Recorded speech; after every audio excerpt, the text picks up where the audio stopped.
We are, we're live. Yeah. There All right, where's the link? I'm it gonna open up multiple windows of it. is. No. Yes. Uh, I won't click any ads. It won't be fucking illegal actions. there we go. I have an ad I blocker see. anyway. I Fuck our I ads. I sense the finger quotations in there. It won't be illegal. Yeah, it won't be illegal. Yeah, okay, so that's one. Oh Can god. open up like 3 windows. I don't think it counts for more than just you doing it once. I don't. I didn't fucking ask, did Okay, I? well, hey, there we go. I'm watching the podcast on 3 different windows. Oh I'm my gonna turn them God. up so I can hear myself talking 4 times in a row. Oh god. Why'd you do Oh this? god, no, I'm not doing that. Yeah. Ooh. Woo. Hey Nugs, how's it going? Yeah. Wow, don't do so- that. That is actually the worst. Well, hello out there. Welcome back to Table Talk, Discussion, and Discourse. I, as always, am your host, Alejo, aka Gradon95. I am, as usually, as of recent times, your second host. It's Sneaky Adolf. And I am your third host who just learned to never enact a 4-way echo. Yeah. Because holy shit. Have you ever held like walkie-talkies like towards each other Yep. and then talked into one of them and it's a positive feedback loop Yep. that makes them fucking explode Yeah, or some shit? it makes them, like, ring really loudly. It's so weird. Well, Yeah, that's how that works. They don't actually explode, but they get louder and louder, which is really weird. yeah. According to the documentary I saw called Lethal Weapon, Oh, it did. That's fair. Yeah. It's a good documentary. It's a good one. There's 4 different ones. Or wait, is there 5? Might be 5. I don't remember how many lethal weapons. Oh, there are 6. Jesus fucking Christ. 6, according to Always Sunny in Philadelphia. Oh, There's the other, there are a lot. documentary about lethal weapon. True. Yes, There yeah, that's there how are that a lot, works. though. I do know that much. Okay, so You know, Yes. actually, if you're into documentaries, I got a good one for you. It's a documentary about New Zealand called War of the Rings. that's true. It is quite a good documentary. You're right. Yeah, I never knew they had so many orcs over there. No What wonder did they- people were getting pissed off at people calling orcs black people. What did they wind up doing with that Sauron fella? He's in prison now. Multiple life sentences. Fair. Not that'll matter anyway, but Yeah. Yeah. Well, you know. You'd think people would always be more mad about the black orcs in Warhammer than they would about orcs in D&D. You know what I mean? Oh well, yeah. They just wear black armor, and that's literally it. You know. I know, but they call themselves black orcs, so... Yeah. People get Then that's mad at enough whatever. logic for people like that to get pissed. Yeah. So anyway, let's start off with comments like we usually do. I can follow along with my copy of the book. This should be fun. Good. Lord of the Rings is the only part of their history class in New Zealand. That's true. Hell yeah. Yeah, so, starting off with comments. We just have one. It's from Lux. So yeah, I was gonna say, as soon as you said we just have one, I'm like, I can sense there's more. More of a sentence. this was posted on last week's episode. The talking about lore of Warhammer 40k and building stuff. And it doesn't have anything to do with it because we were talking about it. He was actually there for it, so I figured he wouldn't have any questions about that. But he did comment saying, I guess I'd better do something for a comment here. Sure. I was only joking about writing 5 comments in 1 week and dooming all of humanity to a slow, terrifying death. I'm much too lazy to write 5 comments in 1 week. If I'm going to do anything on the level of destroying the human species, I'm going to need to become a demi-lich first, and I'll have to establish a pretty extensive degree of control over the fundamental forces of the cosmos, which is all going to take quite a bit of time. Well, He let's wants be to be honest a- here. he At wants this to point, be a all you really need to demi-lich. do is bioengineer a relatively harmless virus, and then and just let people kill themselves. I'm sorry if this disappoints anyone, but unless I come up with a sudden breakthrough pretty much out of the blue, you're going to have to wait a while before you can experience being consumed by an indescribable horror, along with your world and everything you've ever known. A lot of work goes into this kind of thing, but since you seem pretty enthusiastic about it, I'll try my best to make it happen. Thanks. Yep. Appreciate it. I mean, hey, that sounds nicer than what we got right now. Also, I went ahead and watched Cody's video about quitting Pathfinder 2e and Brogan's response video. And okay, Cody at least seems honest about the stance he's taking. But still, Brogan's right. Every problem he brought up is something a DM can fix. Just tell players they don't have to optimize their characters and don't design all of your encounters to push them to the absolute limits of what they can manage. If a player wants to retcon their character's abilities because they optimized them and now they're bored, then good, let them do that. That player has just learned that a TTRPG character isn't simply a vehicle for mechanically optimized powers, and is comfortable enough with the difficulty level of what they've been running into to tone their own abilities down a little bit. But how else are they supposed to win? Right? That's the whole point. Mm-hmm. You're supposed to win the tabletop RPG. Of course, it's also possible that a player could think up some particular build they want to make because it sounds cool in their head, but when it comes to actually playing that character in a campaign, it turns out to be more repetitive than they realized it would be. Even if it isn't necessarily... Look into Bashu's True Strike video. True. Even if it isn't necessarily even optimized.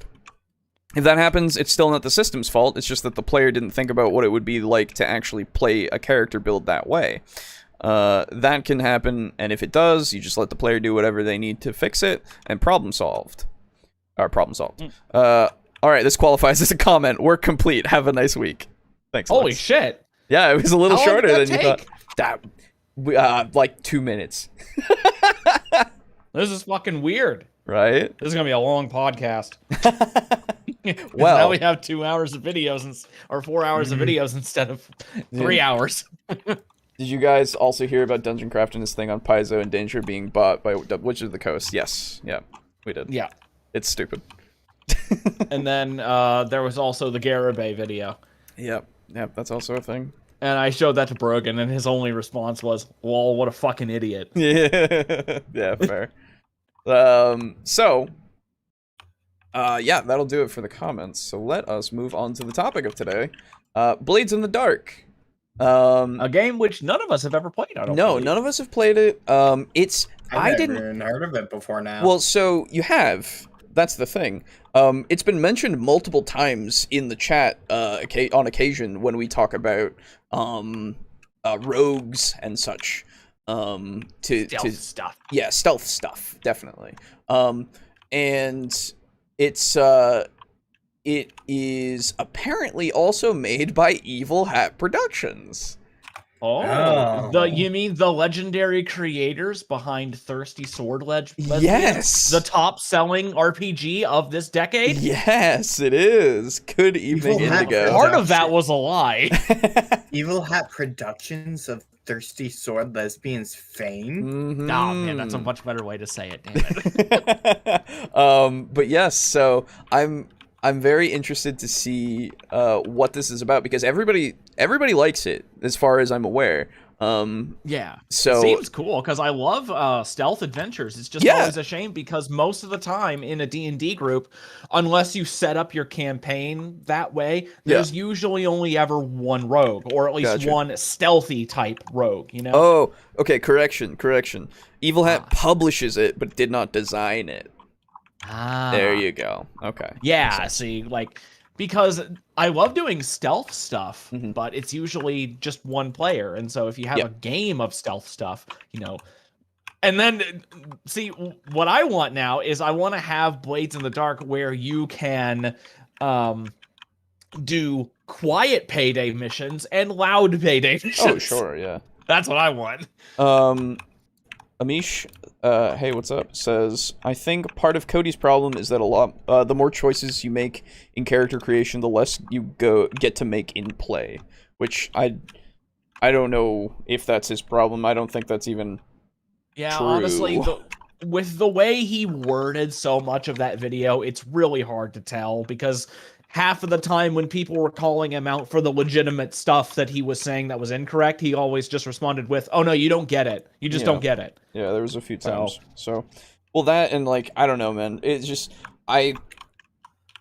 like it was said, I think a lot of the things that he had issue with is something that he could fix himself. Being the DM, and so, I don't know, man. to be fair, it's not the job of a DM to fix a fully published game. No. We're not talking about the system itself. We're talking about what the players are encountering and like all that kind of stuff. Like I agree for that.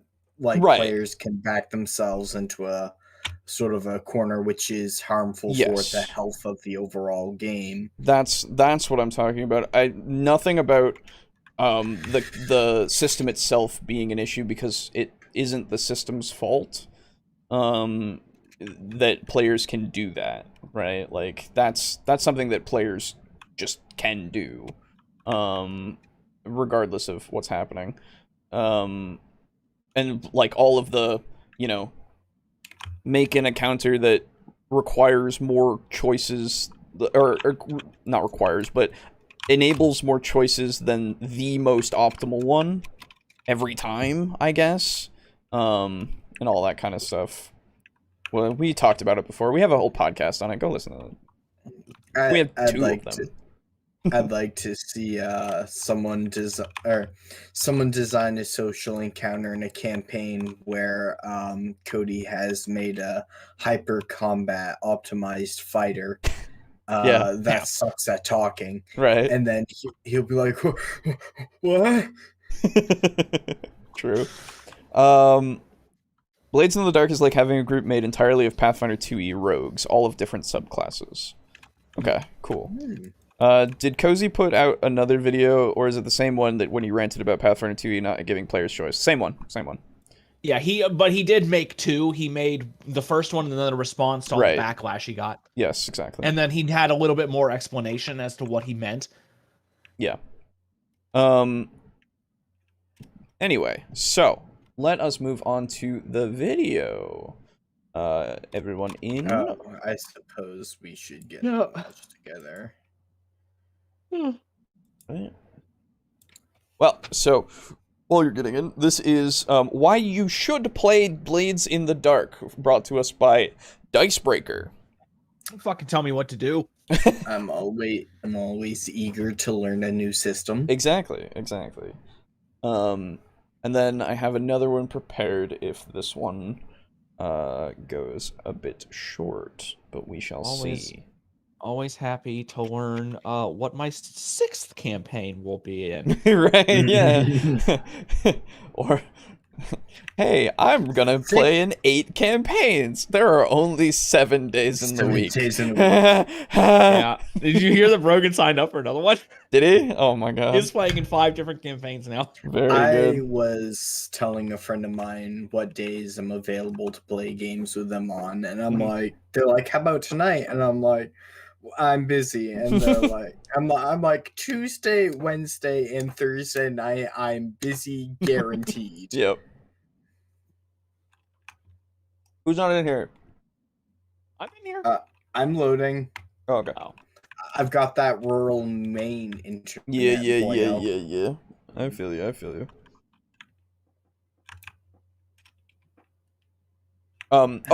Another thing that I do want to note, actually, while we're still waiting. Apparently, I found this before. Let me see if I can pull it up again. There is a Blades in the Dark website, in fact, that has, like, the core rules and everything on it. It looks like. Like as a PDF? No, it's just the site. You can buy the PDF through it. But it is the site itself. Here, I'll send it to you guys in the Discord. But yeah, it seems like a really good just little site here that has all of those fucking rules, and it's really cool. So highly, it's always a plus when they put out stuff like that, where it's just like, hey, you want to play the game? It even has like a downloadable starter kit, which is great. Nice. Should also mention Blades doesn't necessarily have to be sneaky. You could have a group of people more focused on hired muscle and play it in that style. It just has great... so you can do loud payday missions. Yeah. Oh, man. It just has great stealth support for sure. Similar Judgment to... calls, game structure. Similar to the Pathfinder site. It starts with an A, and I don't remember what it's called. But yes, the website is basically the same as that one. Nazoth, I think, is the last...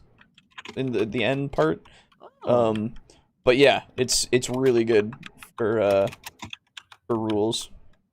And your shit is taken forever. I like the dice stuff. Yeah, just start without me now. Okay. Okay, here we go. They've even got shit on downtime, which is cool. That's good. Much from Dicebreaker since we launched just a few weeks ago, you'll doubtless be aware that Blades in the Dark is one of my favourite pen and paper role-playing games of all time. It's an exhilarating game in which you play as a gang of scoundrels in the dark, murky city of Duskval, a roiling cesspit of criminal factions that's haunted by ghosts and surrounded by a wall of lightning to keep out yet more ghosts. With a litany of gangs controlling every street, square, and back alley, the odds are stacked against you as you try to climb to the top of the criminal underworld. But then, to you, stacked odds are as natural as the smog in your lungs, and you're ready to take Duskval for all it's got. This is why you should play Blades in the Dark. How is new money coming into the city if there's ghosts outside? First, Blades is a pleasingly fast RPG. The rules powering this game are laser targeted at cutting down the kind of interminable planning that can dominate pen and paper role-playing sessions, instead getting you right into the middle of the action without leaving you feeling unprepared. Now, what do I mean by that? Well, in pen and paper role-playing games, players like to plan. A lot. True. And to be honest, that's understandable. Going into a situation with at least a vague idea of how you're going to tackle it feels like the responsible thing to do. The only problem is these plans tend to go straight out the window at the earliest opportunity, and if those plans are especially detailed, they don't so much resemble an outline of how the encounter is supposed to go as a lot of wasted time and effort around the table. Well, in Blades in the Dark, you simply aren't allowed. I think that's depending on your group, I think that tends to be less on the players not like ignoring their plan and more just the dice fucking their plan. Right, and I think that's what he means. I'm not sure, but that's fair. I could imagine. But yeah, like if you have an adventure laid out where you have to sneak into this place or you got to steal this thing, then most of the time you will come up, again, depending on your players, if they're good role players, they'll come up with a pretty detailed plan if they have like all the information that they need. But again, it's when it all comes down to random dice rolls, then yeah, there's gonna be an element of things that just don't go right. Blades is really cool. That's true. From everything that I've heard, it seems really neat. Archives of Nephis, that's right. More on setting. Imagine the world of Bloodborne, Dishonored, and Thief all had a love child where the world is in perpetual darkness and full of giant demon whales that power a lightning wall. Yup. Okay. Okay. Yeah. Oh, you have no idea how hardly I was like just pounding both hands with like the rock on symbol. Hell yeah.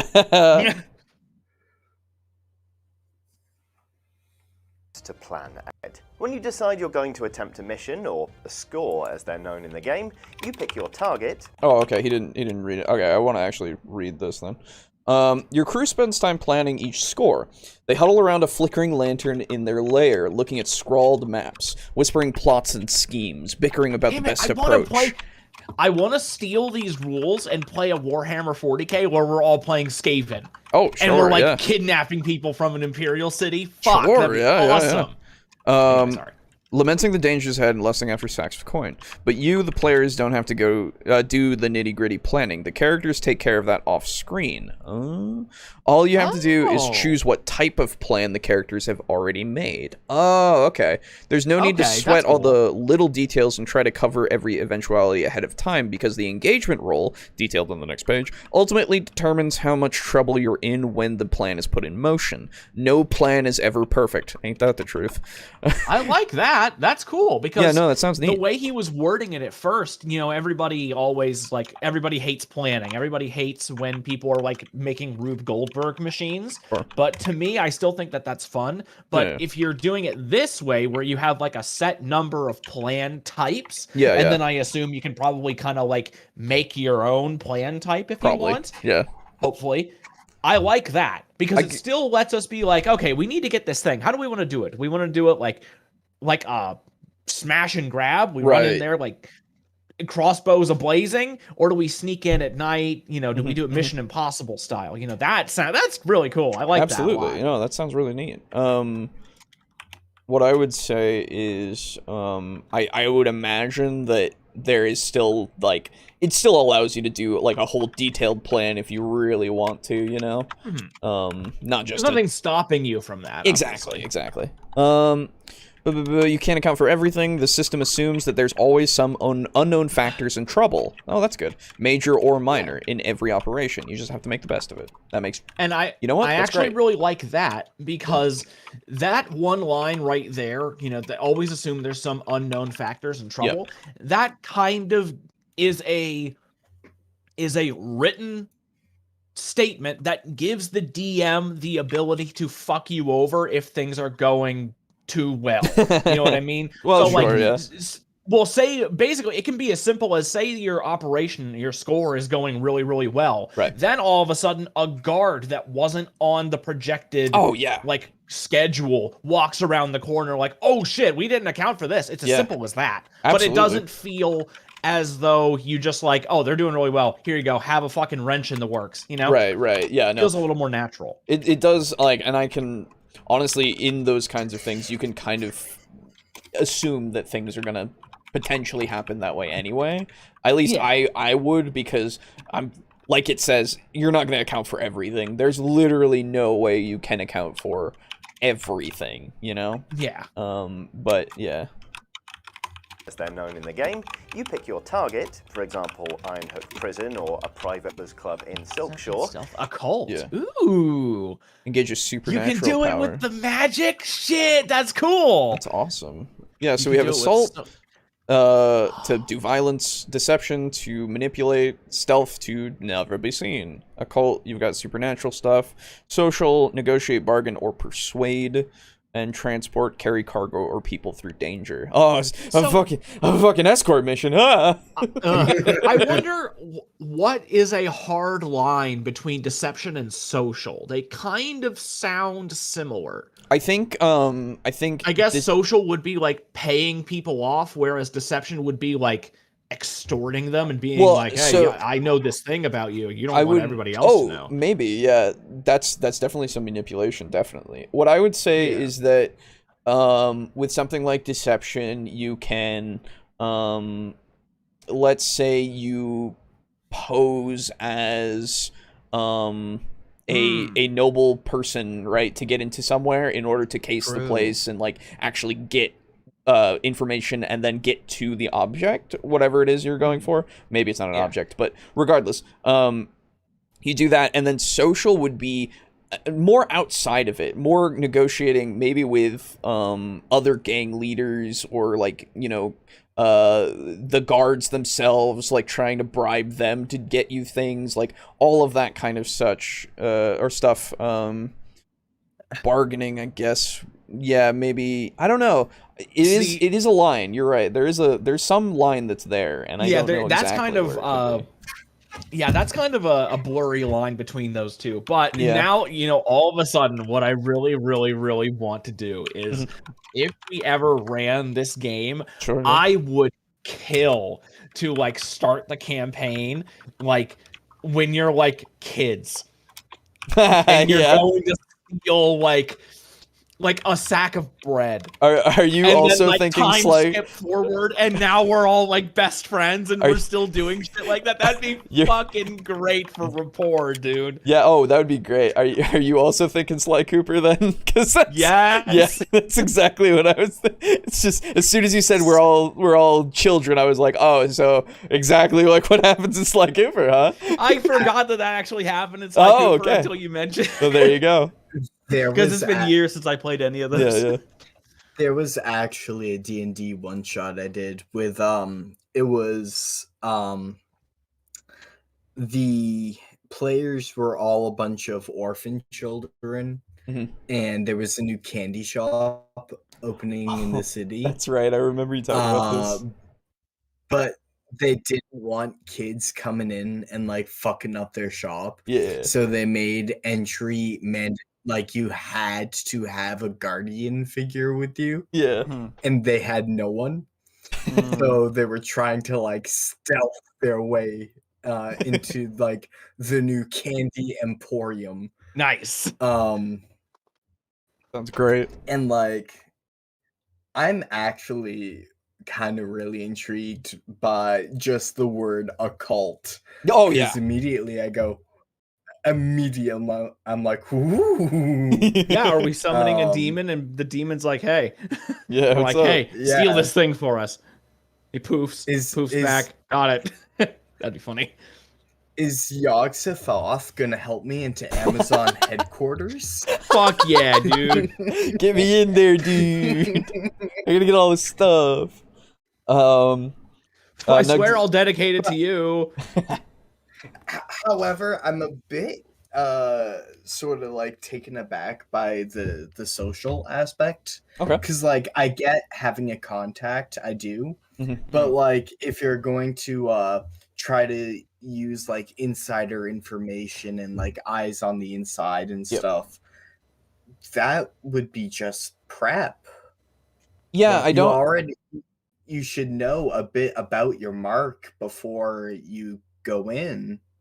Yeah. I mean, I don't know if it's with the social one. I'm not sure if it's exactly what you were describing there. I think it's more you have if you have eyes on the inside during the heist and you don't have any and everybody else has a job that they need to do that isn't being able to keep eyes on things, that's where that would come in.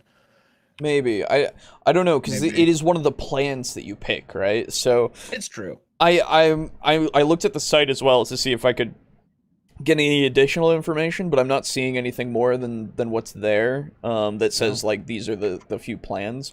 Maybe somebody in the chat, if you could enlighten us more. I mean, I would not hesitate to buy this PDF. It's already intriguing. Yeah. But if you're familiar with the system, just tell us the information about it and we'll pay you. No. See, y'all, that's how you use the social approach. There it is. That's a negotiation and even a bargain. Bonus points for getting all three. Right. Oh, never mind. I was gonna say bonus for getting all three like types in there, but some of them don't have 3 types. Yeah. So Nug says, part of the approach to a mission is people choose a light, medium, or heavy loadout. Light is inconspicuous, medium might be suspicious, and heavy is obviously trouble. You choose first a dodge build, a normal build, and a tank build. Yes. Yes. As they say, so it's literally payday. Yes. You choose first, then pick items. I see. During the mission, up to a maximum amount allotted by the load. You are always prepared and don't have to keep wondering, do I need this or not?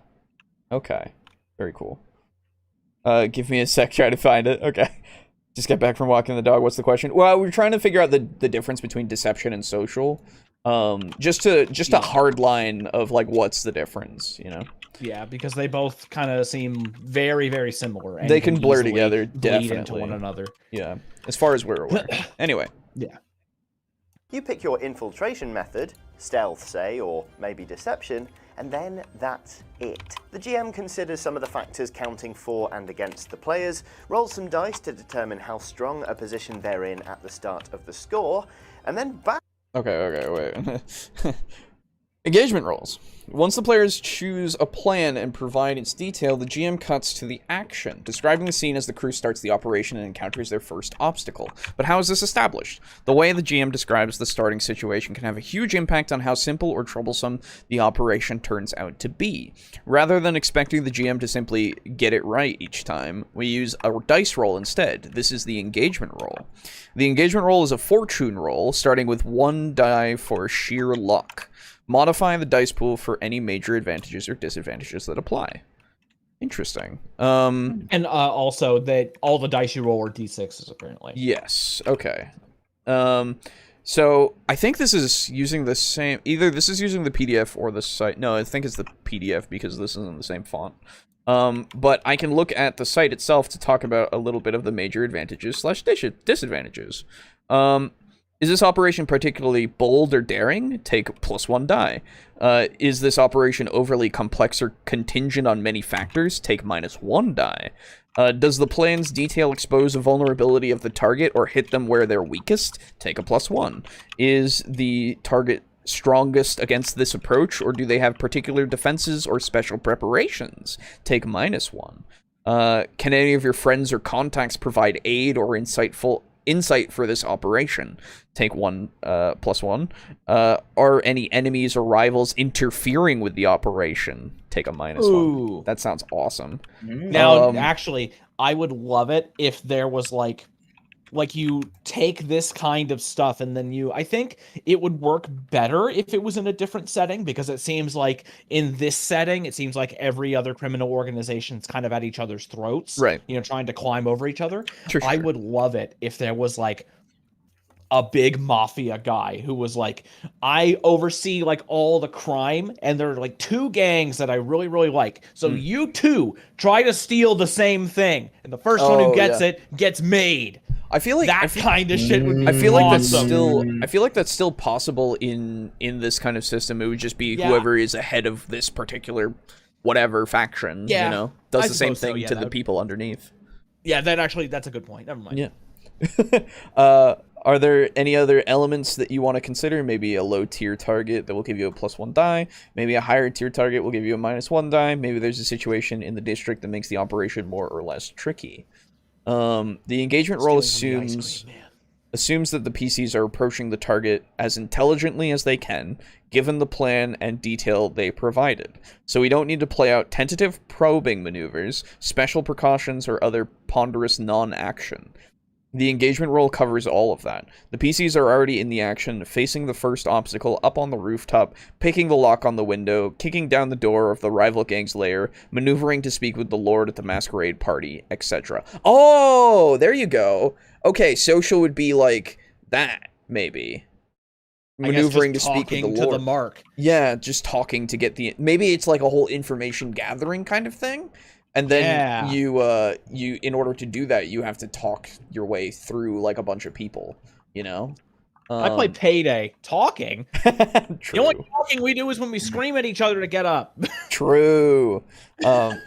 Deception is more when you're knowingly lying to get what you want. When we tell each other who sees. Yes. No one sees. That's the answer every time. Okay, so think of... ask, they're dead. Okay, so think of social... If Boris is there. Yeah. Yeah. Think of social as being more if having a legitimate way of doing something, or maybe going to talk to a rival gang. Deception might be disguising yourself as a member of the rival gang. Makes sense. Okay, I like that, actually. That makes a hell of a lot of sense. Yeah, that helps a lot. Thank you. Yeah. Blades has a detailed list of factions you're competing with, and all of them are just as criminally minded as your crew is. Yep, that makes sense. Yep. The start of the score, and then bang, we cut straight to it. No journeying there, no endless discussion of what happens if X, Y, or Z, just an immediate running start. But as I mentioned in our video, 10 great RPGs that aren't Dungeons & Dragons, not doing any forward planning doesn't necessarily mean you're going in unprepared, because in Blades in the Dark, you plan backwards. At any point during a score, players can call for a flashback and describe a scene in which they made preparations for just such an eventuality. Okay. Yeah. So we've talked about this actually- before, I think, in multiple different things. I believe so, yeah. I don't actually really mind it because these flashbacks cost a currency, effectively. True, I guess. It's just weird. Yeah, I guess it's makes better. it- Sorry, go on. So I won't say I'm like the hugest fan of it, but Right. then again, I have no experience with this system, True. so it may just be perfectly fine. Yeah.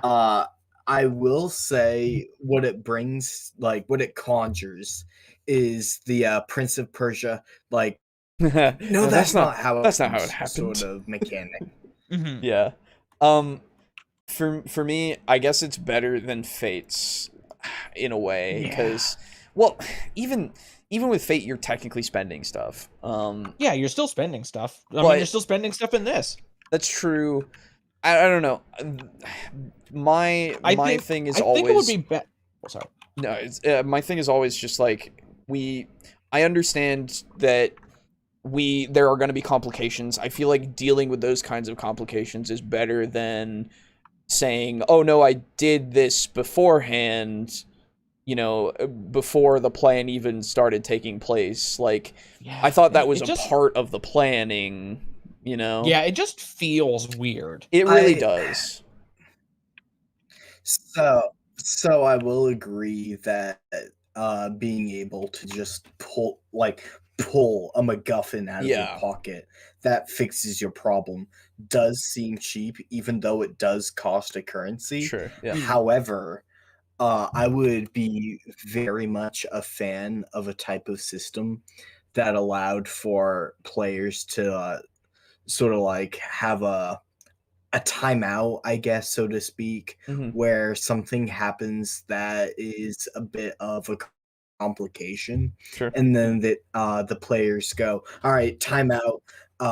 It's now a week ago, and we're going to try to do something that will solve this for us. Oh, okay. And at absolute best, this flashback totally nullifies the current complication. At worst, the flashback that we're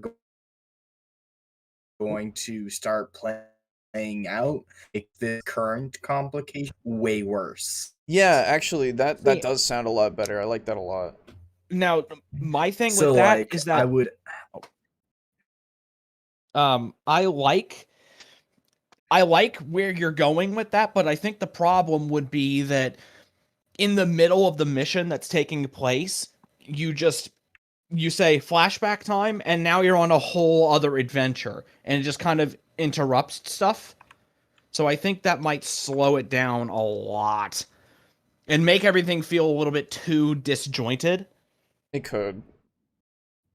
But don't get me wrong, I do like that.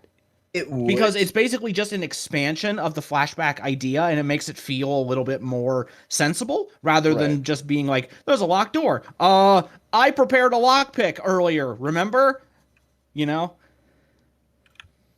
So, I don't know.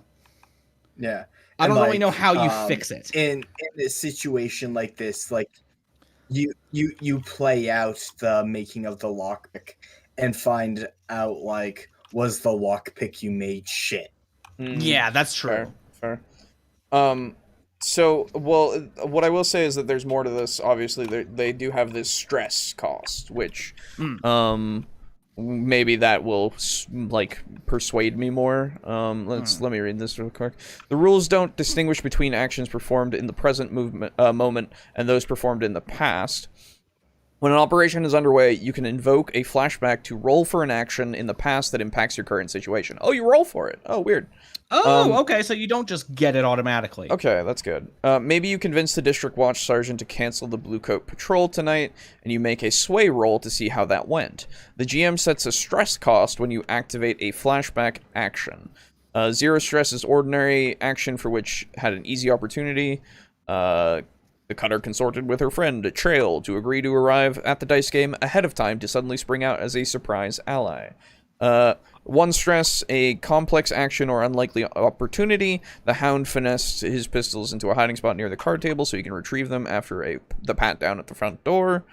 2 or more stress, an elaborate action that involved special opportunities or contingencies. Okay, wait. So stress, let's see if I can get some more stuff on that in the rules here.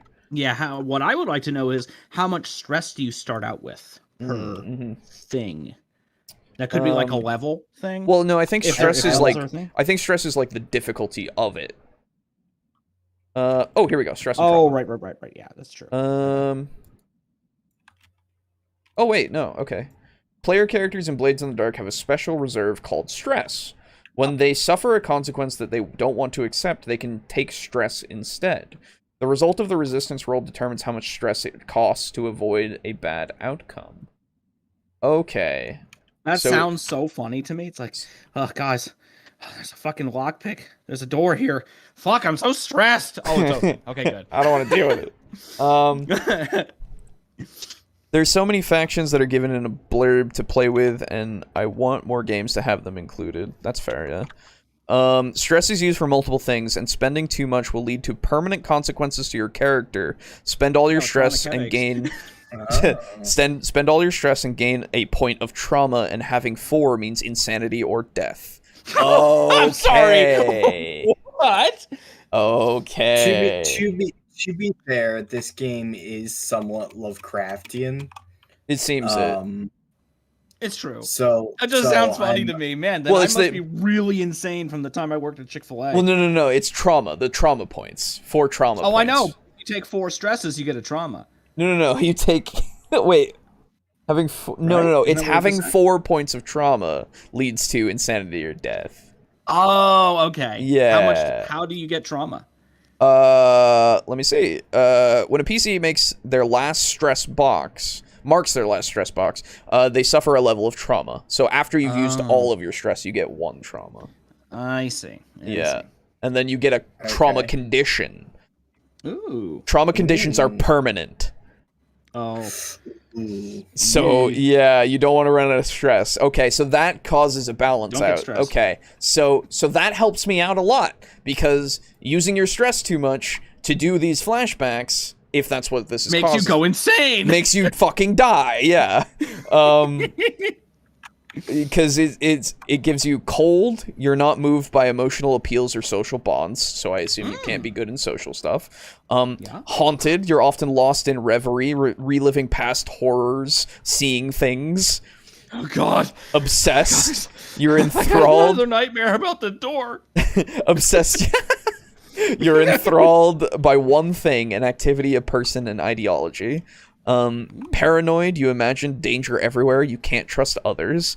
Reckless, you have little regard for your own safety or best interests.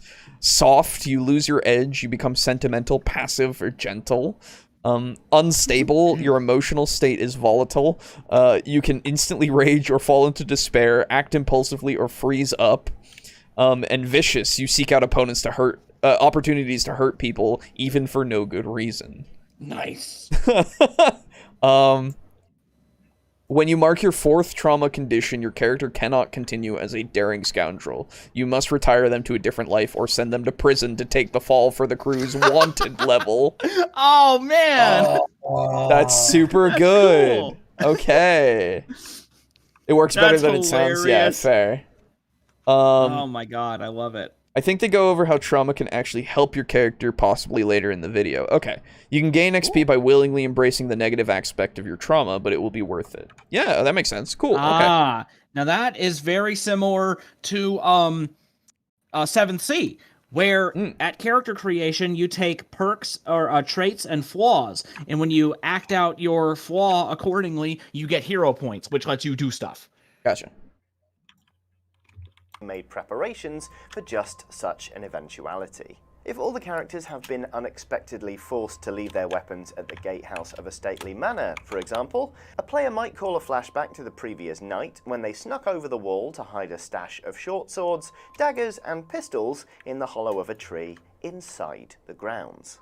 If the GM agrees, they'll ask the player to take a point or 2 of stress, More on that mechanic later. We cut straight back into the action, and what do you know? Turns out our plucky heroes did have a plan, after all.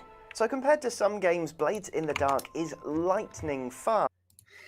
So, conversely, if they succeed, they take stress, and like if they or rather, if they succeed, they take stress and they've hidden their like weapons in the tree or whatever. Right. If they fail, then like the security at the party is like even tighter. Right. Yeah. Because they found a stash of weapons.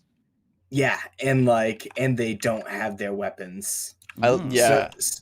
So now they're attending event with like airtight security that is already like preparing for the worst and gonna be like on the lookout for any shady business. Yeah. And you also have no resources. Right. So now it is a high chaos playthrough of Dishonored, not low chaos. True. Yeah, no, I'm much more a fan of it now that I understand it a bit more.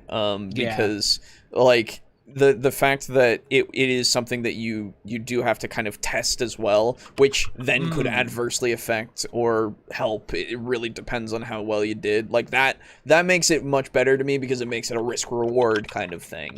Rather than what Fate does with, I spend a Fate point, I have this now, right? Yeah. Which is what my brain immediately went to because Fate does that, and I don't like it. None of us like it, don't worry. Imagine getting both the vicious and gentle traumas together. Oh, that would be weird.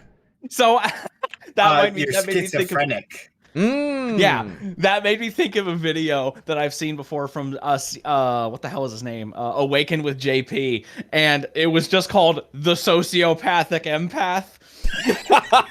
And it was like, I feel your feelings, but I don't fucking understand them. I have no idea how I feel, but I know exactly how you feel. It's great. That's really good. I like that. So that could be hilarious. Yeah, that could be really fun. But it manages to streamline itself without cutting out any clever planning or any of the meaning to be found in being prepared. If anything, it enhances that feeling because coming up with an inspired flashback in the moment and using it to make a daunting challenge easier is supremely rewarding. Speaking from a DM's perspective, it also keeps you on your toes because they'll always manage an exquisite flashback when you least expect it. I once had my player group, a gang called The Bad Consequences, trying to steal from an enemy faction that never spoke. Instead, they communicated in a secret sign language. And the moment one of my players figured that out, he called a flashback to a time when he did an extensive course in just that kind of sign language, and then he was able to speak it and decode absolutely everything they were saying. We flashed back to the action, it rolled on, and I was sat there thinking, why didn't I think that? That's the most obvious thing in hindsight. And that's why Blades is great. Because I think that is a little bit too cheaty. Yeah. That's a little much, I feel. It's like, okay.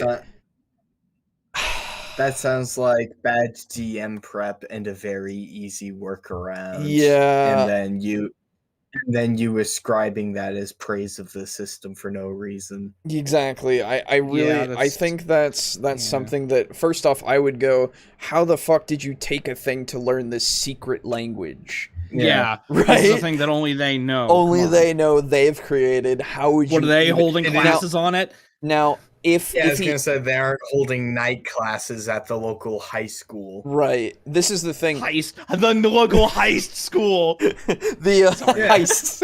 Nice. Well, I'm sorry. Anyway, go on. Heist school. Yeah. There we go. You got it. So the only thing that I would say that would make that work is if they didn't realize it then, they had realized it before, and he had flashback to, I had studied them by trying to infiltrate them and like watched their hand movements and all that kind of, tried to learn it through interaction with them, right? Yes. And not a class.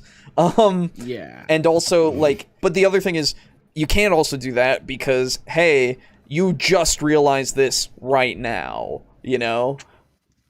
How, like, that, I'm like, okay, we can flashback for things like, uh-oh, the door is locked, right? Like, I need this special key, it's unpickable. I can get that key because I did that. Like, that I'm a little bit more okay with. A little bit, even though it's kind of still, like, but you're getting that stress and all that kind of stuff, that's fine.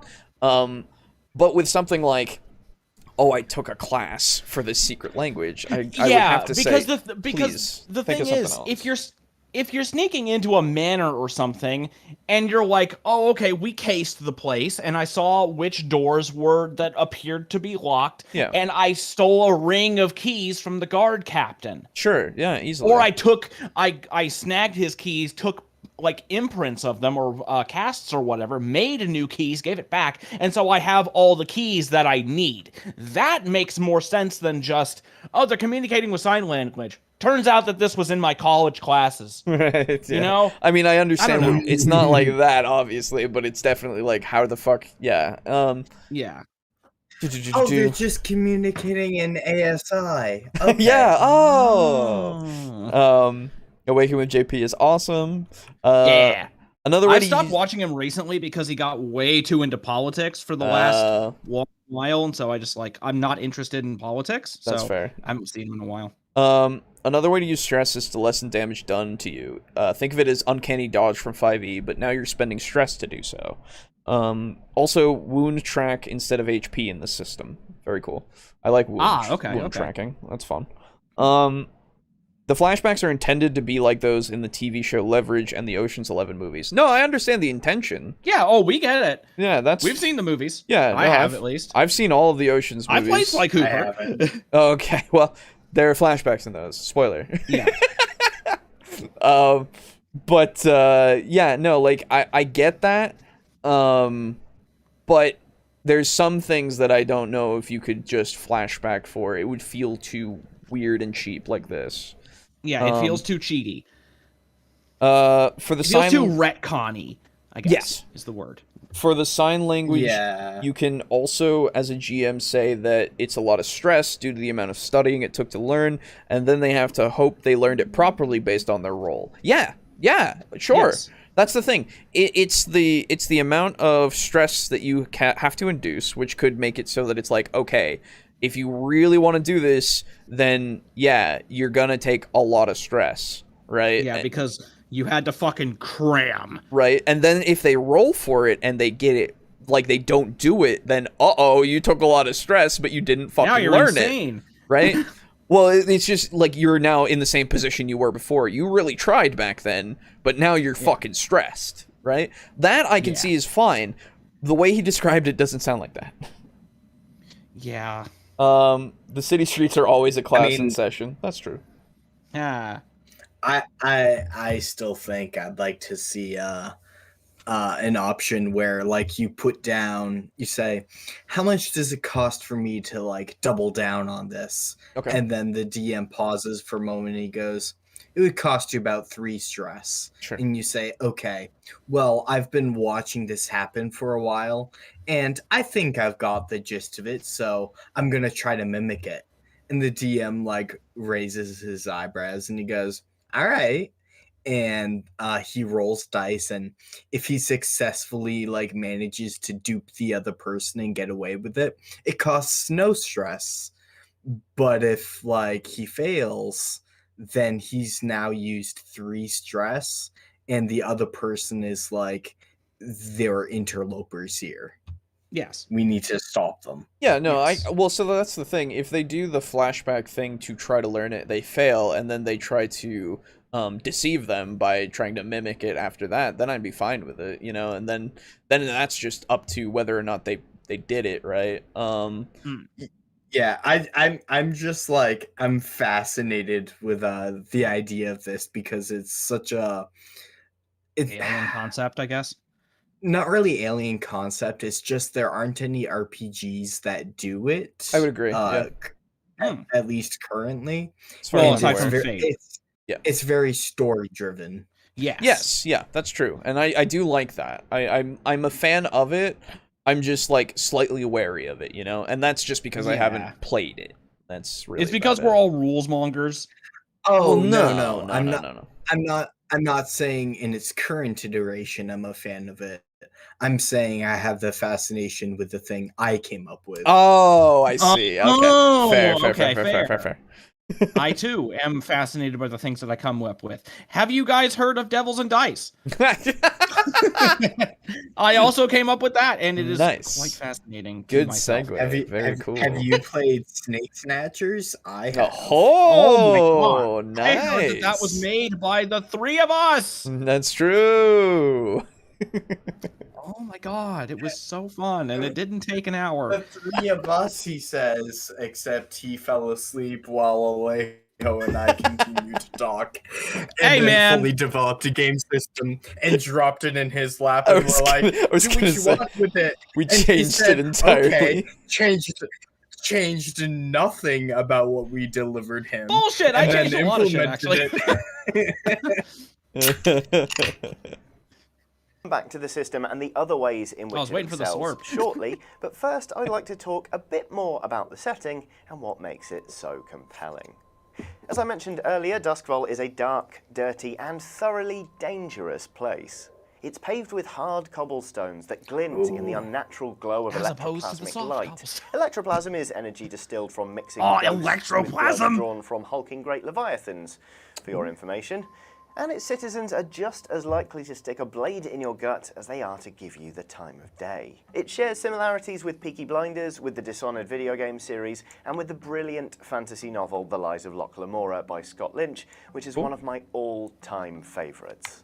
As brooding and atmospheric as the city is, however, it's the other gangs and factions that really give it life. There are 48 factions in Duskfall. 16 of them are hardened criminal gangs, while the rest are split up between fringe elements and cults, like the Church of Ecstasy, labourers and traders, like dockworkers and cabbies, and finally institutions like the Bluecoats, basically the police, or the Death Wardens, who are basically the ghost police, and are absolutely Nice. terrifying. Yeah. That sounds sick. 48 different factions. I want to with their- play as the ghost police and steal from ghosts. Oh, That'd be awesome. That'd be super cool. hold on. I gotta, because Ghost Police reminded me of something that I can't talk about in the podcast. Oh, It is related to a campaign. that you are currently running. Yes. I can assume. Otherwise, you'd be able to talk about it because you'd think people who play your campaigns are Yeah. watching it. Yeah, one of two campaigns. Yeah, that's right. Double Yeah. dipper. Ghost Police. Yeah, more like I can't tell people no. Yeah. Talk to Brogan about that. You both have that fucking problem. Me and Alejo. No. You want to play? No, fuck you. I don't have Right, the yeah, time. no, that's true. I will say no. I will just be like, no, I really don't have time. I'm sorry, Yeah, but sorry. it's- I only have the mental capacity for one campaign. How many campaigns are you a part of now, Alejo? Wednesday, the one that I run on Thursday, Devils and Dice. Just 3 actually. That's how many I'm part of right now. Nice. Yeah, but I'm only running 1. So I have a little less mental taxing.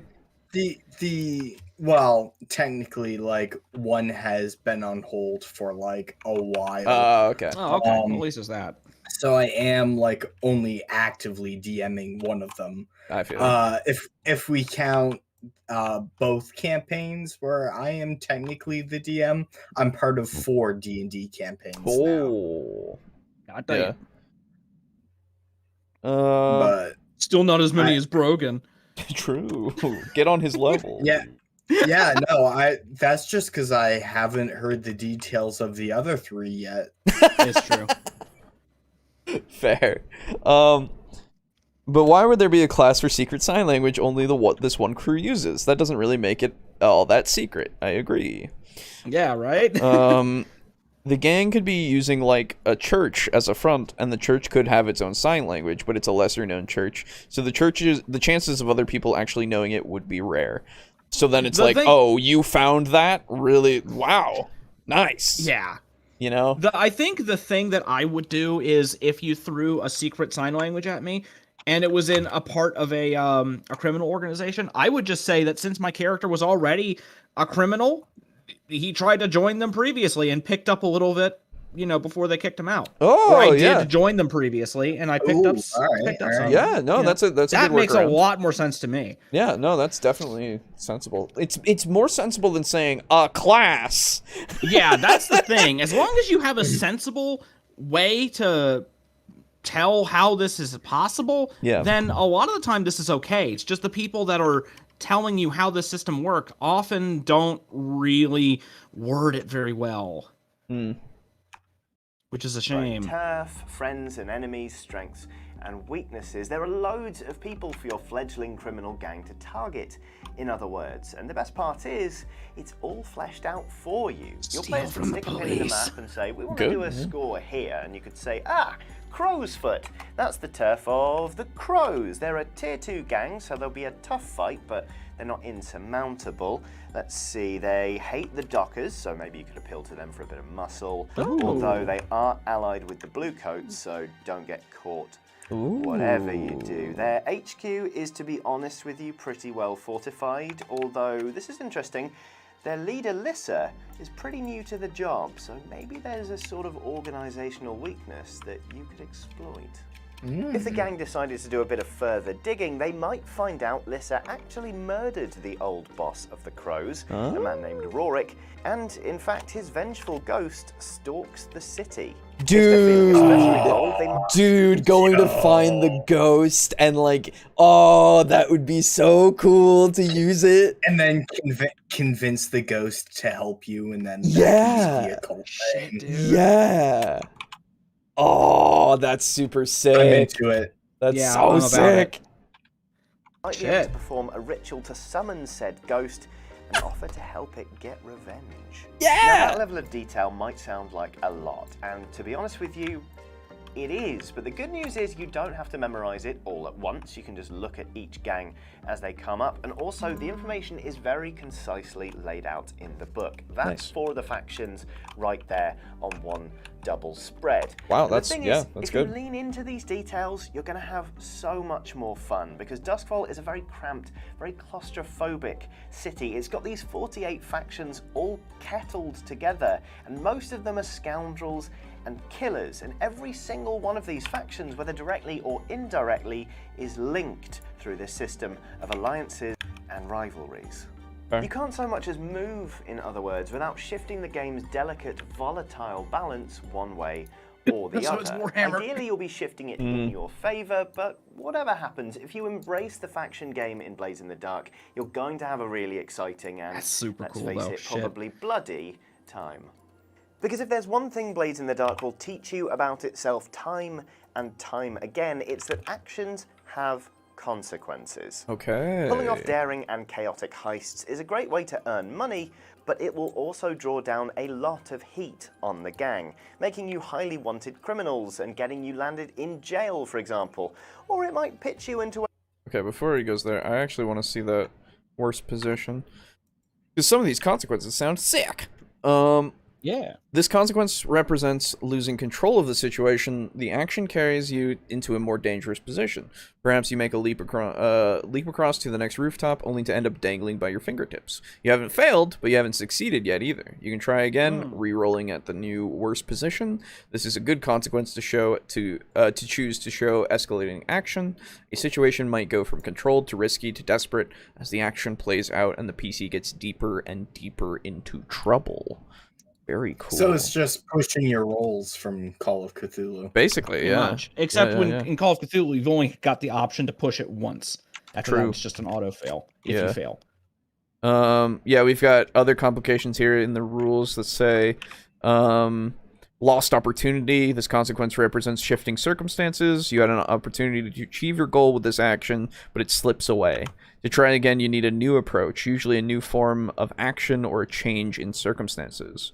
Maybe that's pushing your roll. Yeah, maybe you try to skirmish with the noble to trap her on the balcony, but she evades your maneuver and leaps out of reach. If you want to trap her now, you'll have to try another way, maybe by swaying her with your roguish charm. And then, of course, there's harm, which that's self-explanatory. You could die. Big hurdy. Yeah, big hurdy. If your character dies, you can continue playing them as a hull, a ghost driving a machine body. You could try to do that. Way. Yeah. You could try to do that to the ghost of the previous gang leader. So it's the fucking what's it called from 40K? Servitors? Yeah, dreadnoughts. Oh, dreadnoughts. Okay. Ha! Well, they're still alive. Oh yeah. No, they're No. alive but also interred. Yeah. It's the same thing as like the penitent engines as well. True. Sisters of Battle. Yeah. Or arcoflagellants. Yep. No, they're Them as well. alive. Well, they're both of them are. Penitent engines Yeah. are alive too. Oh, but the arcoflagellants aren't interred in anything. Oh no, they're okay. still free moving, but there's no coming back from being an arcoflagellant. True. Oh yeah, no, true. That's true. Blades teaches you to keep your enemies close and your mortal enemies dead. True. Nice. Fun fact, jail has its own mini game as well for any players that end up there. Oh man, That's great. Is That's it super Snake cool. Snatchers? No. Oh. You highly wanted criminals and getting you landed in jail, for example. Or it might pitch you into a full-scale war with a rival gang when you only wanted to tweak their noses a bit. Moreover, death in Duskfall is taken very, very seriously, mostly thanks to all the ghosts. When somebody dies inside the city, an ethereal bell rings out at Death Weather Crematorium. It's audible at the crematorium, but also at the site of the death. And at this point, a Death Seeker Crow is dispatched. It flies over the city and starts to circle the area where the body is, getting closer and closer, and leading the Death Wardens in their mysterious robes and spirit masks to the corpse. Were they then plague remove it doctors? and they dispose of it at the crematorium in a special way designed to basically zap the ghost out of existence and stopping it from haunting the city. I see. There's really no way to kill a person. Oh, dude, I want to play a character that died and doesn't know he's dead, and his body never got properly like interred. Right. So he's a ghost. Yeah, no, absolutely. It'd be super cool. I like the idea as well of like maybe being one who's on the run, like constantly trying to get away from this Death Watch, Night Watch. I don't remember what it's called. Death Watch. Death Watch. Okay. I don't It's know. not a Space Marine legend. There's- Or, wait, Legion. There's a chapter. Yeah, there's a chapter of the Death Watch, and Night Watch is a Another thing one. in the Dark Ravens. And Baywatch. And Baywatch is when they all go to have their summer vacation. Hell yeah. Fucking the Sisters of Battle are there too. Because there's no Yeah. female parties. That's true. And Doge Van Dyer. Yeah, Yeah. and Doge Van Dyer on his little throne. Notice, in other words. And while the Death Wardens are largely Death Warden, occupied there you go. with protecting the people of Duskfall from ghosts, if you make too much work for them, they're going to take notice, and they're probably going to come after you. Makes sense. Being a murder hobo in this game, in other words, is a very bad idea because there's really no escaping what you've done. This is a game with a lot of interesting people to meet, and crossing every single one of them is probably a bad idea, but then that's the joy of being a scoundrel. Blades in the Dark is a game of who dares wins, and if you're going to piss somebody off anyway, you might as well go big.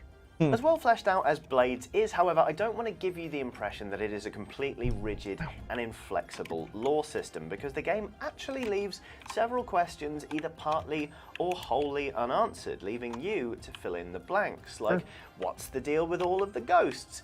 Is there a way to stop them being quite so horrible? Who are the Death Wardens? What do they want?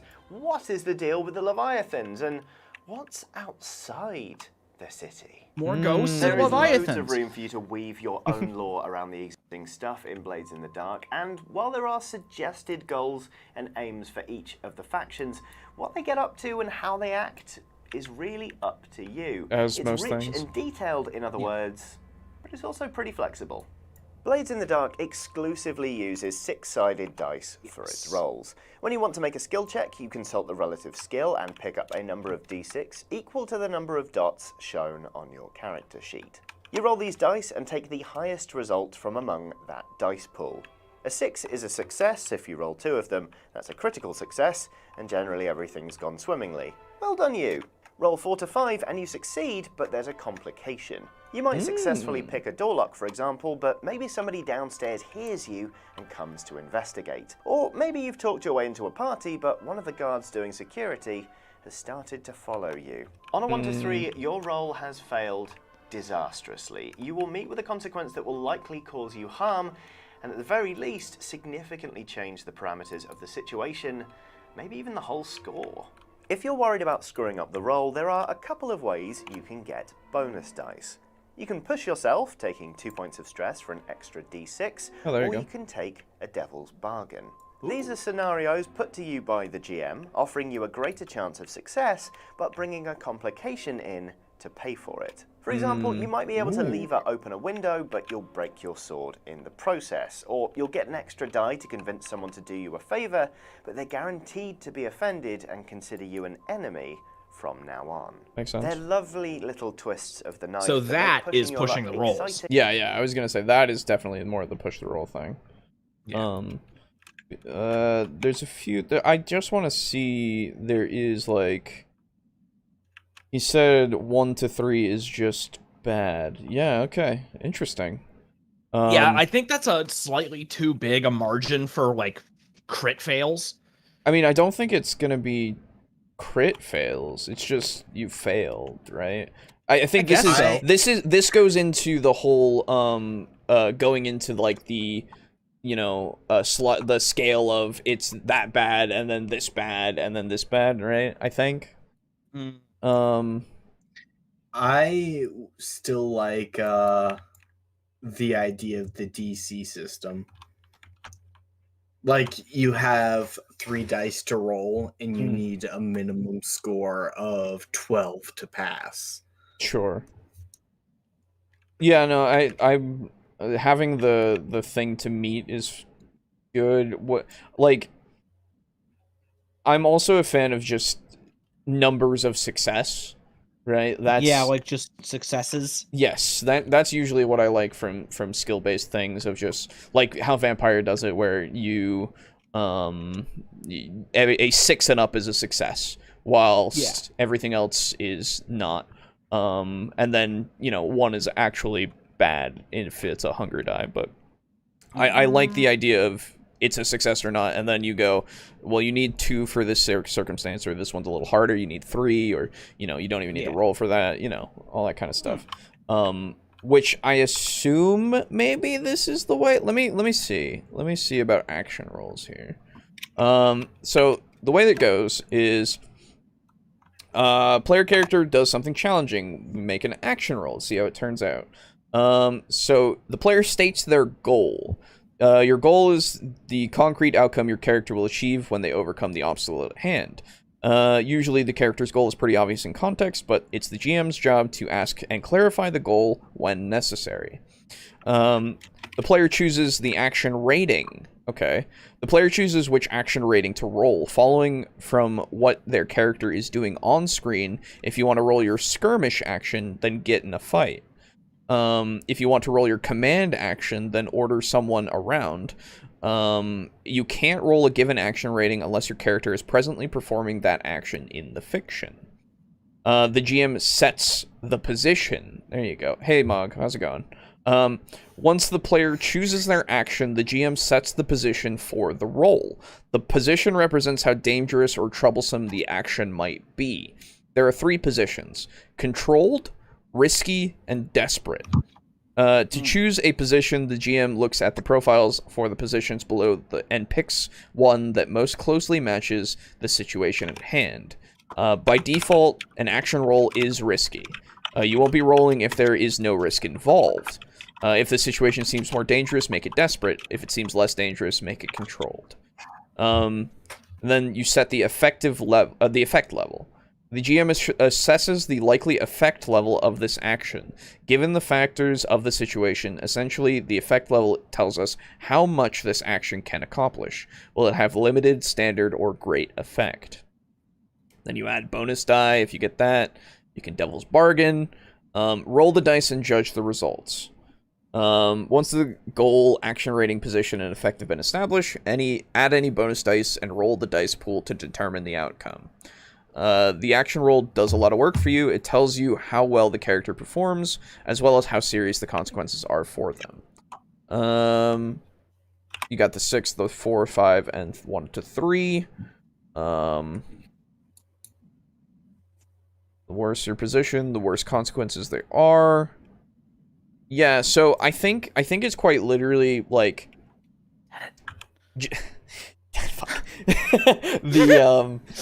I think it is still kind of a DC system, in a way.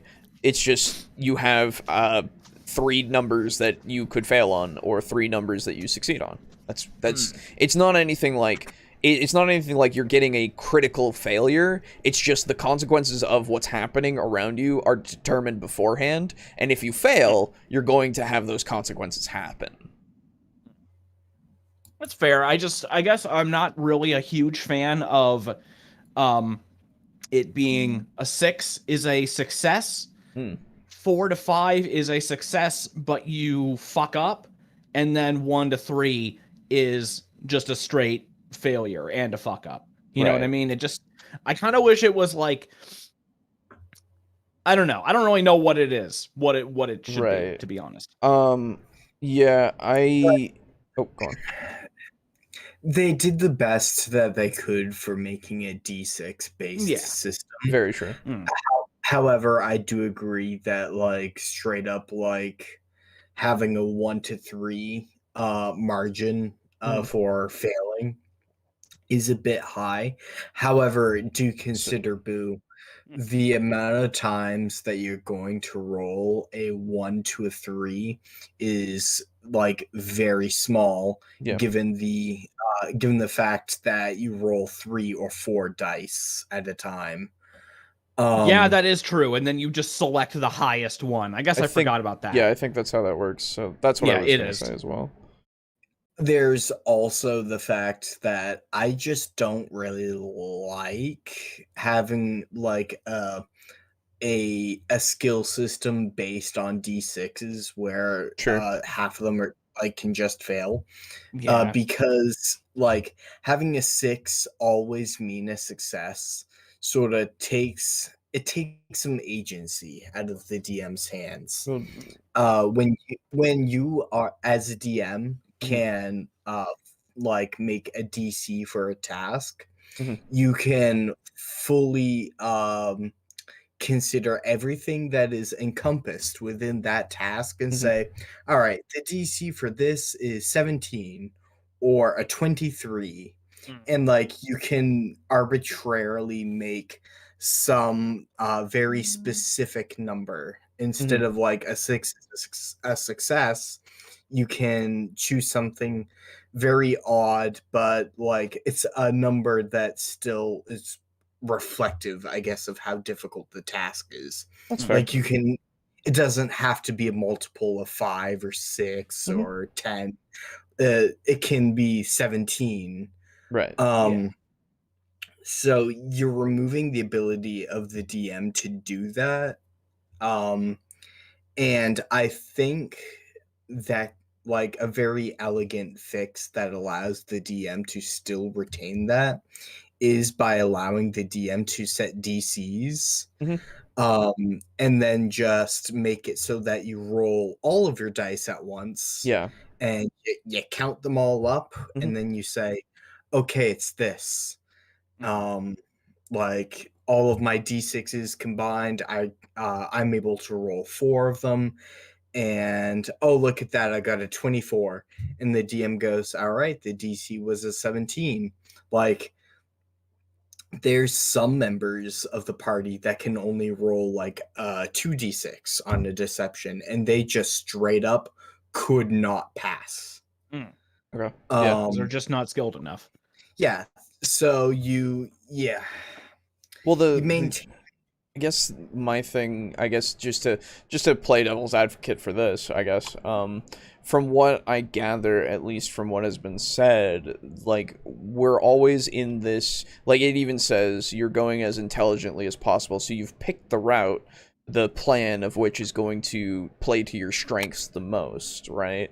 With the two, that idea of the two party members trying to deceive something, and not even being able to reach that goal, it doesn't seem like you would even go for that kind of option then. Just from the way that these plans seem to, at least seem to me, that they would be going for that kind of thing, that kind of route. I mean, the middle... They wouldn't send the stealthy guy to go and tank 10 guards. Right. In the middle of the game, when we're at a unforeseen complication, then sure, maybe the guy isn't going to be very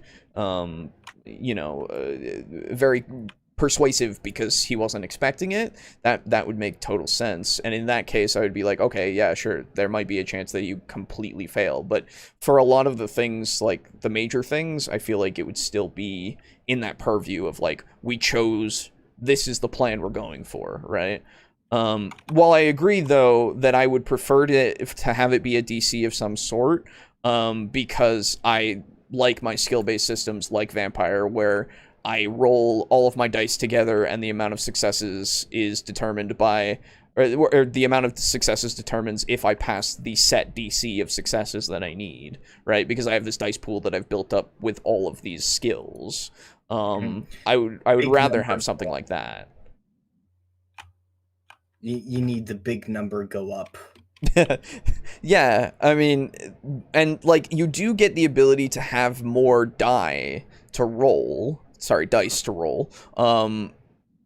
because of because of assistance and pushing yourself, or the devil's bargain, which allows you to have more of a pool, and plus your preparation from beforehand that you, or I assume some of the stuff that you can take maybe gives you more die, like you might have a crowbar with you so that you can have better strength, quote-unquote, checks to, Open doors and shit, crowbar open windows or locked things, like, stuff like that, I assume, though I don't know. Yeah, you'd have better checks for getting the crows to socialize. I get that. Yeah.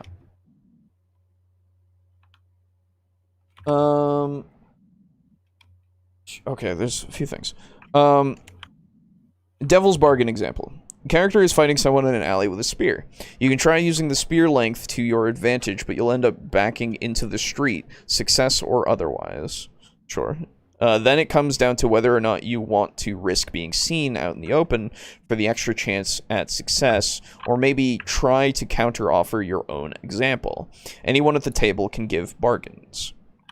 The only time you don't take the highest die is if you don't have any points in a skill and don't take any extra dice, excuse me.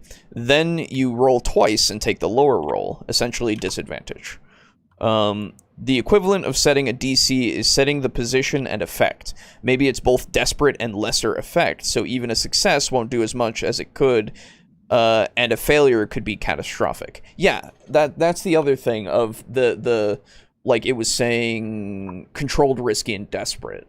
Those are your DCs, technically, but not in the same sense of I'm rolling to try to reach that. It's just, if I succeed, my consequence will be more limited in a risky situation rather than a desperate, or a controlled might just make it so that it's a little bit, like if I fail, it becomes more risky because, say, you're going through a deserted mansion. Fuck it. We're in a deserted mansion now. You thought that it would be deserted at this time of day because everybody's out in the courtyard, at their social get-together. And because of you fucking up your stealth or something, you accidentally clatter over a vase, and now some people have come in, and it's a little harder for you to stealth around, right? That could be either a failure or a success. I could see, like, being a 4-5. Maybe not a 4-5, actually. I don't know if I would do that personally, just because, like, succeeding and then maybe make, like, one person come in. But, like, a failure could get multiple people to come in, and, like, maybe now you have some sweeps or something, right? And then it becomes more risky. Like a person comes in, but he assumes you're supposed to be there or something. Right. Yeah, exactly. Strikes up a conversation. Yeah. Yeah. You can play that being the success, but with the consequence. So now you have this other situation that's brought up, and now you have to get through that. In which case, it would be, at least for me, it would be more of a, how well are you role playing with this character? If you don't want to role play, then we can roll it out. That's fine. But if you want to role play it out, we might not even have to roll, so that you can get this guy out of your face and you can continue on, right? So I think having that, it works, I think. At least from my brain, it works fine. But I would, like, again, I agree, I would like to have some sort of actual physical DC that I could set, that I could then have my permutations behind, as well. Anyway. And dingus all at once.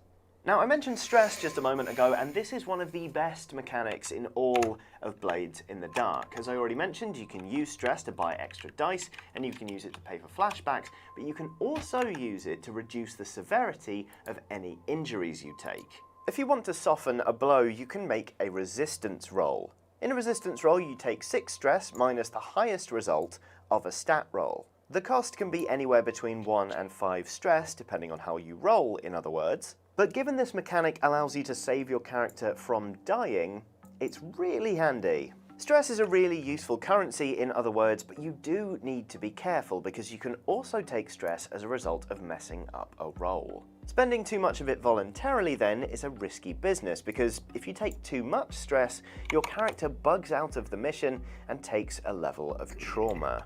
That's a condition that forever changes how your character plays, whether it makes them cold or vengeful, or gives them a new and strange obsession. The moment you take a 4th level of trauma, your character's nerves are shot. They simply don't have what it takes anymore to live life as a scoundrel in Duskfall, and they instantly retire, assuming they're not dead.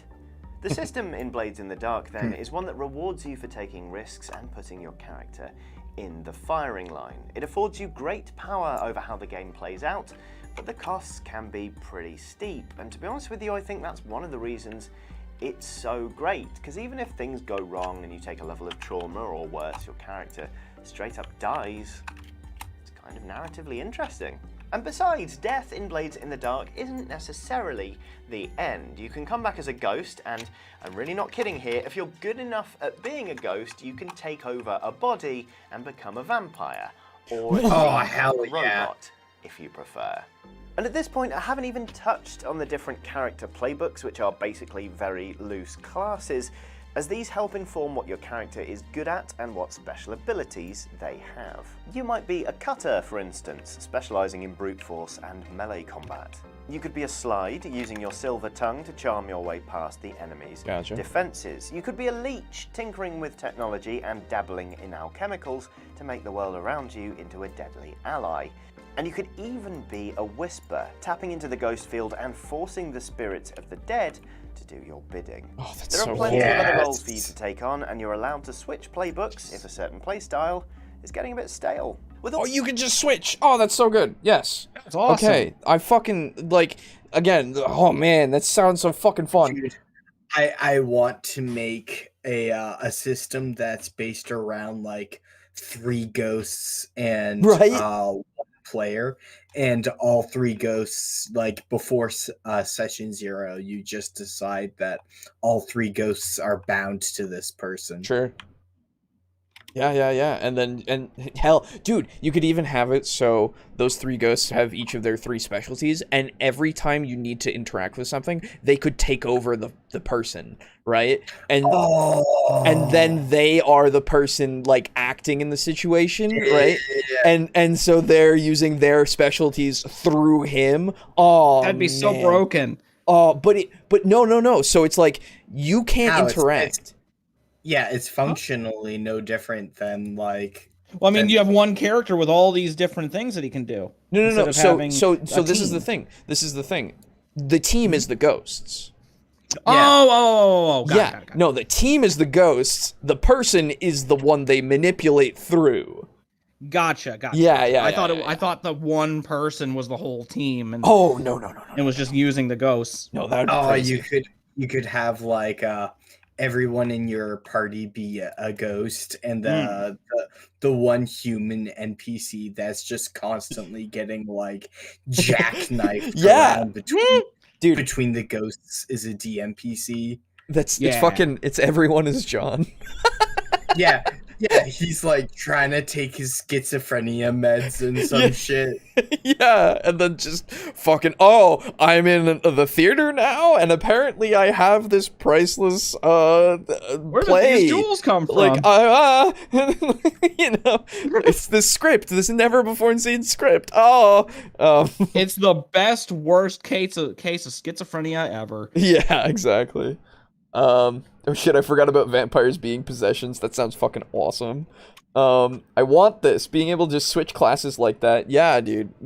You can find it if you look up Blades in the Dark, and you can go to their website and buy the PDF or the book and PDF combo. Like, it seems really fucking cool.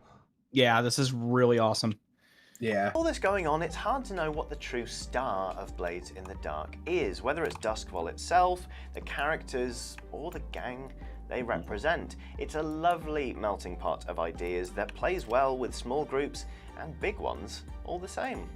If there's one thing I don't like about it, it's that players can level up at a frankly alarming rate. That's not a problem in and of itself, but if you're running a campaign where the gang is very slowly gathering momentum and size, it feels weird to be doing all of these really small-scale jobs with hulking, great heroic characters. Well, that's just practically unstoppable.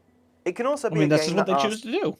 Well, you could also just temper the XP if you want to, you know. Let me look to see, because there's probably something on XP here. Advancement. He might actually talk about it. Let's let him go first. A lot of the GM.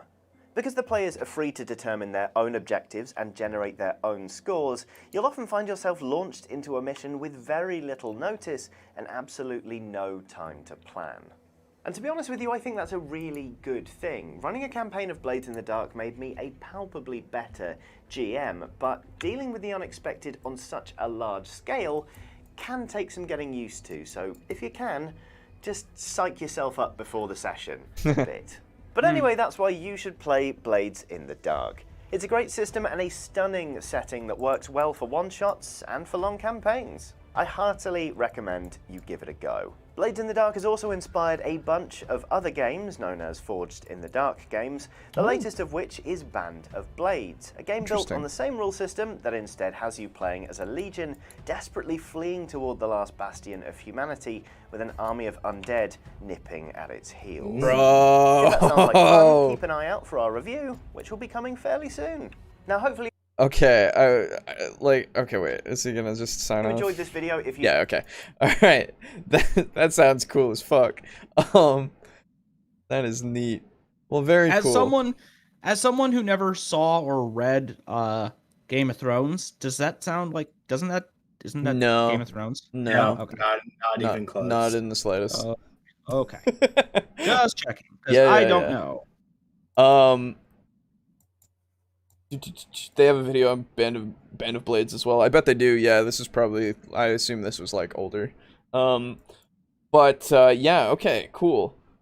The Stress and Trauma sounds cool too. It sounds like a great game to do beer and pretzels one night games. Yeah, no, absolutely. This is something that I can see being like a very much like casual one-shot kind of game. You know? Yeah. This I got that screams vibe. one shot to me. Yeah, absolutely. Like, occasionally we go, all right, we want to take a break from whatever we're doing, and then we just go through a score in Blades in the Dark. Let's fucking steal shit. It's like when we Right? play Payday. It's like, hey, every 3 years we decide to play Payday for a week, and then we That's just true. stop. That's true. Yeah.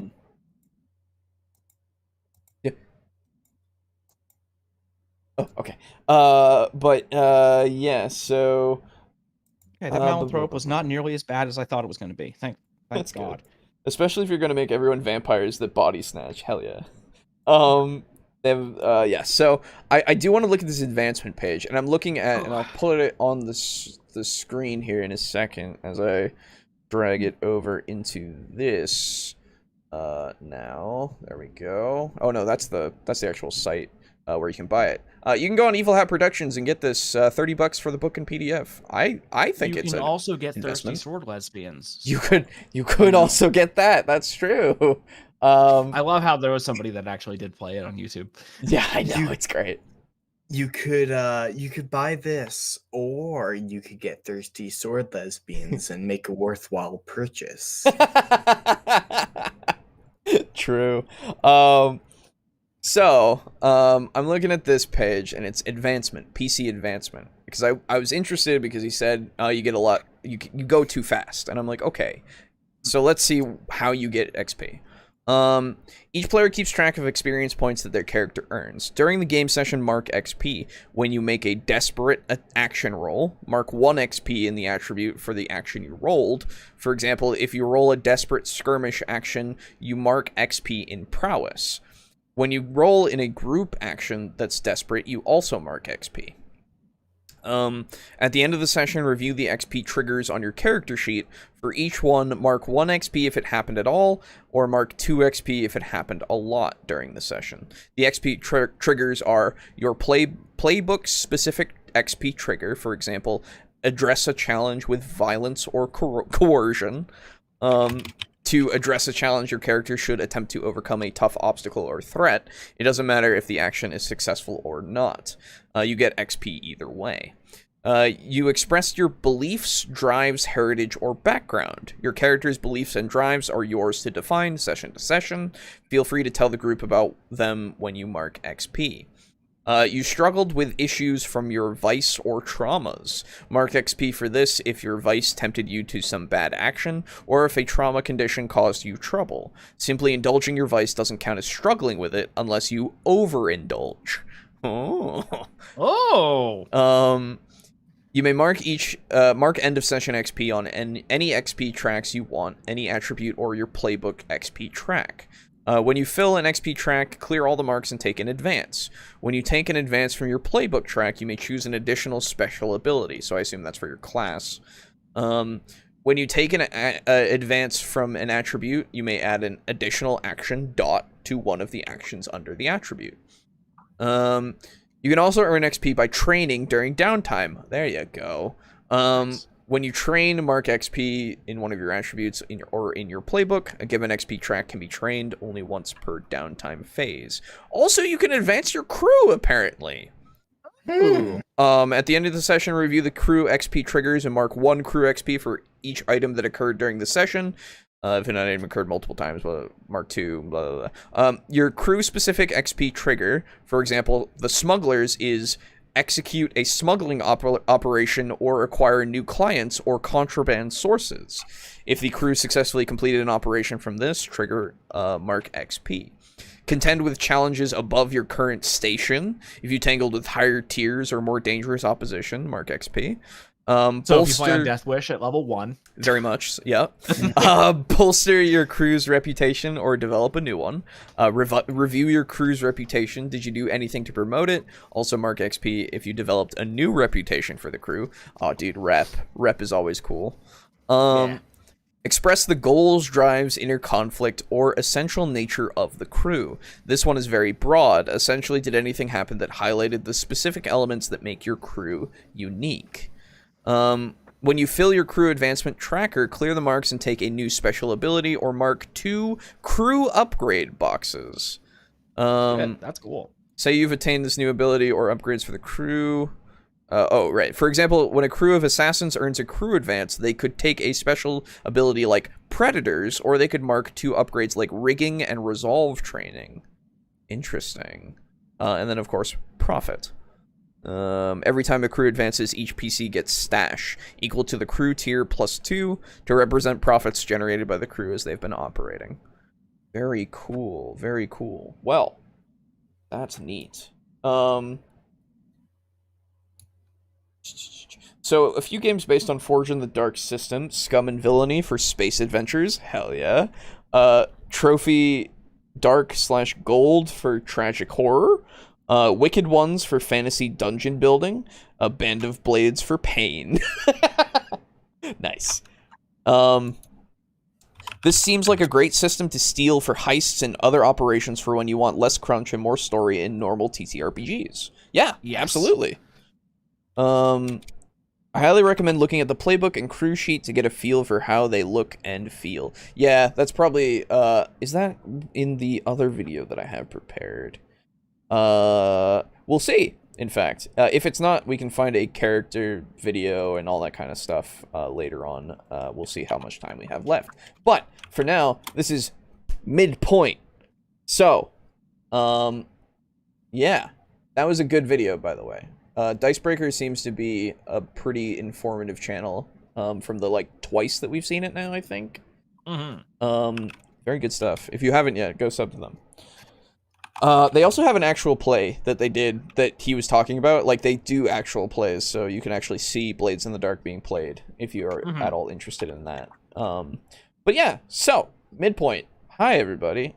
Midpoint means shoutouts and chill talk. So, hey, if you're watching the stream and you think, wow, these guys are pretty cool, you can support us by subscribing.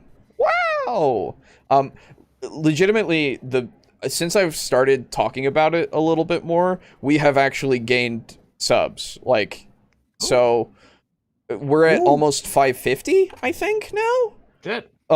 Which is more people than I've seen in my lifetime, probably. All at once. But that's definitely me too. Yeah, so thank you so much to all of you who stick around and hang out and like our stuff enough to subscribe. Of course, you can like these things, and these are the free options, of course, comment and all of that. But we do have some stuff that you can do monetarily if you are able to and if you want to. That being Patreon. For all of you out there who don't deem the podcast good enough to donate money to, I must ask, why am I not good enough for you? Damn it. We have a Patreon over at patreon.com/TableTalkDND. You can join it if you'd like, and you can help support us and get us able to get more things, make new things, all that kind of stuff monetarily, as things cost a lot. Did you know that? I didn't. It costs money. And it costs money to do things. So it costs so much money to make my Tyranids, man. that's not where it's going to. I promise. Yeah, it's not.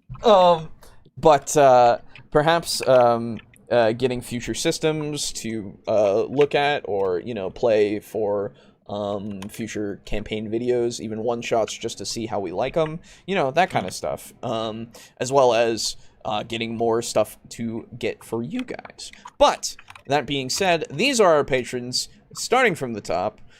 Biggest shouts to Draco Kraken at that tier 3. Appreciate you. Thanks so much. We've got Mog Zero, who's been in the chat. Thank you so much as well, hanging out in tier 3. We have Slazer, also at tier 3. Appreciate you very much so. Steely, our first patron, holding up that tier 3 as well. Appreciate you. Thank you so much. Drake Cross at tier 2. Holding the line as usual. Thank you so much. And then we have Chris at tier 1. Thank you. Frozen Spaghetti at tier 1, thank you as well. And Kill Chrono at tier 1, thank you, thank you, thank you. And finally, Polyhedral, thank you so much for your donations. Appreciate you a lot. The other thing you can do if you don't want to do the monthly subscription is, of course, you can donate to the stream directly. There's a donation link to access via a bot command in the chat, or you can go on our website, tabletalkdnd.us, and there is a PayPal link that you could just donate to that way if you want, if we're not streaming at the time. Really, it's up to you, but please don't do this unless you really want to and are financially able to. We stress that. Yes. The other thing, of course, is if you want merch, the Table Talk logo is on t-shirts and other things over at TeePublic. So go check it out over there if you would like as well.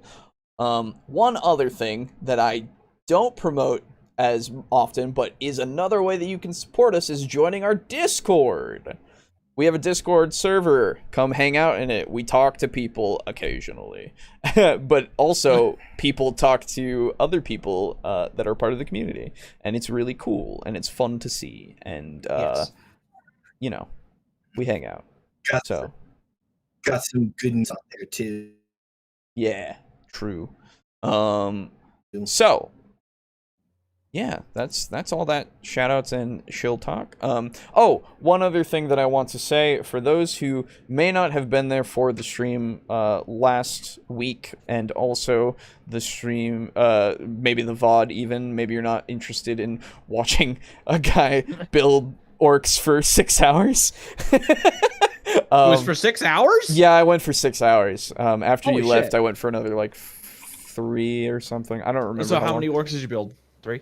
I built 2 orcs, and then I built the Death Dread entirely. Did it take, Jesus Christ. Yeah, the Death Dread took, I was starting to fucking feel it. It was like 2 in the morning by the time I was done. Fair enough. So it took me a lot longer. Plus, I got off topic, and after a while, I got really off topic, and we started talking about movies and shit. It was interesting. Yeah.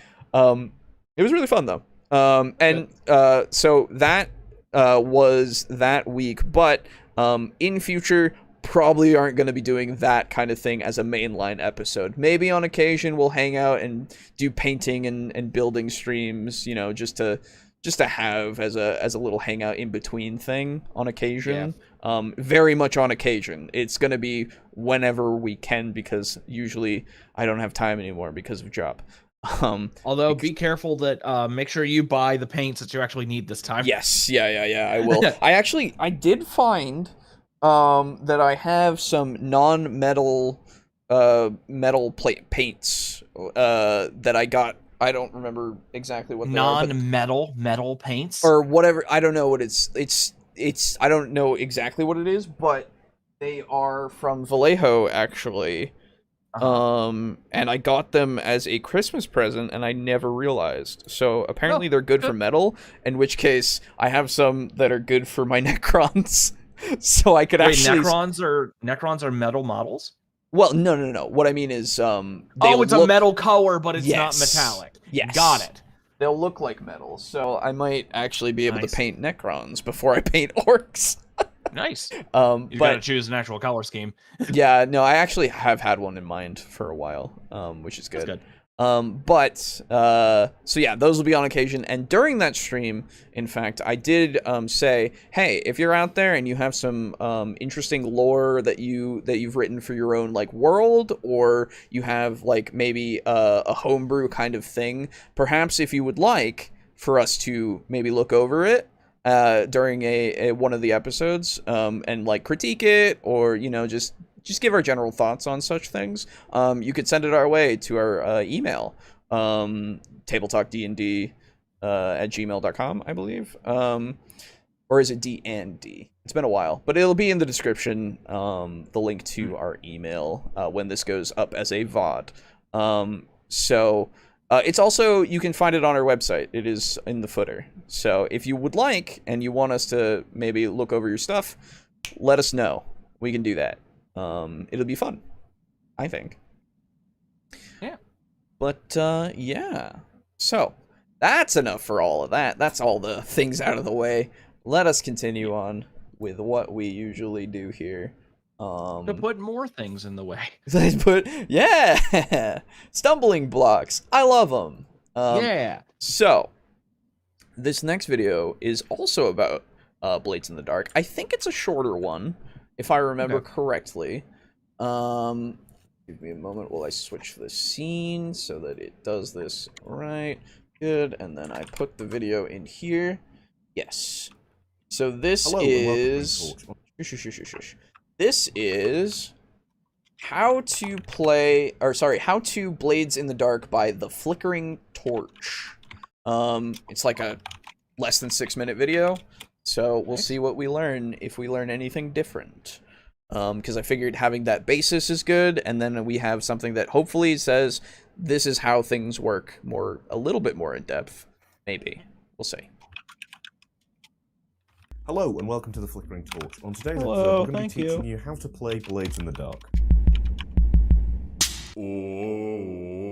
So this how-to is basically going to be how to do ability checks in Blades in the Dark. Memorable. It's not a replacement for the core rulebook. It's more to get your players in the first session so they don't have to sit and read the whole thing before you sit down to play. So, just real quick, what is Blades in the Dark? Blades in the Dark is the first Forged in the Dark system, playing Victorian-esque gang members in a fantasy city full of ghouls and horrors. If you want to watch us play Blades in the Dark, there's a title card there. So how do you play Blades in the Dark? And how do you do what the game calls action rolls? Now, the GM will call for an action roll when anything could narratively happen where failure has a consequence. So how do you do an action roll in Blades in the Dark? Well, it's actually really, really simple. The first thing you do is you describe your action to the GM in a way that kind of invokes one of your abilities. So let's take getting into this chest, for instance. This is my Blades in the Dark character, Aldrich Booker. Let's say he needs to get into this chest. Let's say there's coins or jewels or something in this chest that he needs to get. Now, just off the top of my head, I can think of two very different ways of getting in this chest. Either A, Aldrich here could use some thieves' tools, tinker or finesse the lock, and open it. Or, which is a little bit more likely if you've watched the stream, he would use Wreck to smash the thing open. So now we've decided kind of on what ability we're going to use to make our action roll. We now need to look at what the position and what the effect is going to be. Positions are usually one of three things. You will have a control position where you're in control of the situation right now. It's not got much risk to you to do this action. You then have risky. This is kind of the default. And this is where your action will have a consequence, but it won't be massively serious. Finally, you have desperate, and this is the worst of the worst. If you have to roll in a desperate situation, you get 1 XP, which is lovely, but you're going to try and avoid desperate situations as much as possible. Here, this means that kind of your consequences will be very serious for failing. Next, effect. And I think we can describe this quite easily. So, let's say that Aldrich's lockbox is currently standard. This is a standard lockbox that we're trying to break into. Now, what would a great effect be on this lockbox? Well, if we had a smaller lockbox, for instance, yeah, no, that'll do. A smaller lockbox like this, we're going to have great effects on because it's tiny and we can smash it probably with one hand. However, what kind of thing would be a limited effect? A limited effect might be this bigger lockbox, where Aldrich's going to have an even harder time smashing into it. You can also have zero effect, where your action basically has no effect. Right, so I know what you're thinking. You know what you're going to use, you know what the effect is, you know what the position is. So can I roll the dice now? Well, you could, but you might want to tip the odds slightly in your favour, and there's two ways of doing this. First, you can push yourself, gaining 2 stress, but getting an extra bonus dice. Or, and I think the way more fun option, is you can accept a devil's bargain. Now, a devil's bargain is a consequence to your action that happens no matter what. So, you might, for instance, have to set up a maritime legal firm if you use maritime law every 5 minutes to try and get yourself out of trouble with the police. Yes, that is a thing that happens on the live stream. Or perhaps if you go to stab someone, you'll be covered in their blood. Stuff like this where no matter if it's a pass or a fail, this thing is going to happen. You're going to suffer this consequence. Now, you can only choose one. Either you take the stress or you take the devil's bargain. You can also choose to not do either of these things if you don't think you need the bonus dice. Right, so now you roll, and you're going to be rolling a number of d6 equal to that action. So Aldrich has decided here not to smash the box. He's going to use finesse, and he has 2 points in finesse. So that means he's rolling 2 6-sided dices and taking the highest number on those dice. So Okay, so now we're at a point that I actually, like, am paying attention more. Because this is all stuff that we knew before, which is unfortunate. But I want to roll it back for this, because I just need to now pay attention to this part, because this is what I wanted, of, like, how does this work? this consequence. Now you can only choose one, either you take the stress or you take the devil bargain. You could also choose to not do either of these things if you don't think. Going back a little too far, but you know. Right, so now you roll, and you're going to be rolling a number of d6 equal to that action. So Aldrich has decided here not to smash the box. He's going to use finesse, and he has 2 points in finesse. So that means he's rolling 2 6-sided dices and taking the highest number on those dice. So if he rolls a 4 and a 5, he's going to take the 5. If he rolls a 1 and a 5, he's going to take a 5. The only time this changes is if you roll 2 6s, and that's a critical success. So here we roll a 4 and a 5, we take a 5. Now let's see what the dice actually do. So, if our highest score is a 1 to a 3, we suffer some kind of complication. Maybe the guards burst in before we can open the lockbox. On a 4 or a 5, we succeed, but something goes wrong. So maybe the lockbox's lock is open, but then the bottom falls out and the coins go spilling everywhere. Something to that effect. On a 6, we just complete our action with no negative consequence. We open the lock and get inside. And finally, on a critical success, which again is 2 6s, we have an increased effect. So maybe we manage to get the lock off the lockbox incredibly quickly. So let's take a different tact. Let's see if we chose Wreck instead. Now, Aldrich doesn't have anything at all in Wreck. So what do we do at this stage? So now you're rolling 2 dice and using the lowest of the 2. So if you have a 6 and a 1, you will get the 1. Right. It kind of works like disadvantage in D&D. So there are a bunch of other things you need to know before you start a heist, but I'm sure your GM can go over those. This was just kind of a quick introduction so you kind of know how the dice mechanics. Refreshing. I mean, it basically stopped at the point where it was over. That's the thing. He's already like basically done. He's talking about the disadvantage thing, and then that's about it, man. Yeah. Like, so good podcast. I mean, well, no, obviously that's not going to be enough, but like, I was hoping for maybe a little bit more than that in 5 minutes, and I understand it is 5 minutes, and I thought maybe I was thinking too much, but let me check that, because I see Nugs sent an example of the playbook and crew in the Discord. So let me go and look at that on my phone real quick, just before putting it up on stream. Just to see if that will work for what I would like to go over. Because I was trying to look up a shorter thing on character creation, a video on character creation, but I wasn't finding anything that wasn't, like, specifically on that, and also less than an hour. Or part of a, like, an actual play, right? Because that's not what I'm here for, unfortunately. So, yeah. We could just have a podcast where we review one video and have it be that hour-long video. Yeah, we could be definitely here for 8 hours, though. We could definitely in the future, absolutely. But at the moment, that is not the desire. Let me look at this. Whisper playbook and Bravo's crew sheet. Okay. Yeah, that'll help. Okay. So let me get those real quick here. Let me just let him finish, by the way. Work. See more Blades in the Dark content, please let me know. Oh, okay. No, he was actually done. Okay. Well, that's how that is. Okay. Thank you, Nugs, for this. These sheets here. That'll help a lot. I'm gonna be honest. I think I'm gonna head out because I'm starting to fade really fast. That's fine. Absolutely. No worries. I'm sorry. Blades in the Dark seems fucking awesome. Yeah. And I would love to play it, but I'm not gonna run it. That's fine. Yeah. That makes total sense. Yeah. So you guys have a good rest of the podcast. Good luck. Have fun. Love you. Love you guys' money, and goodbye. See ya. I also have some bad news. Oh. I've got an appointment early tomorrow morning.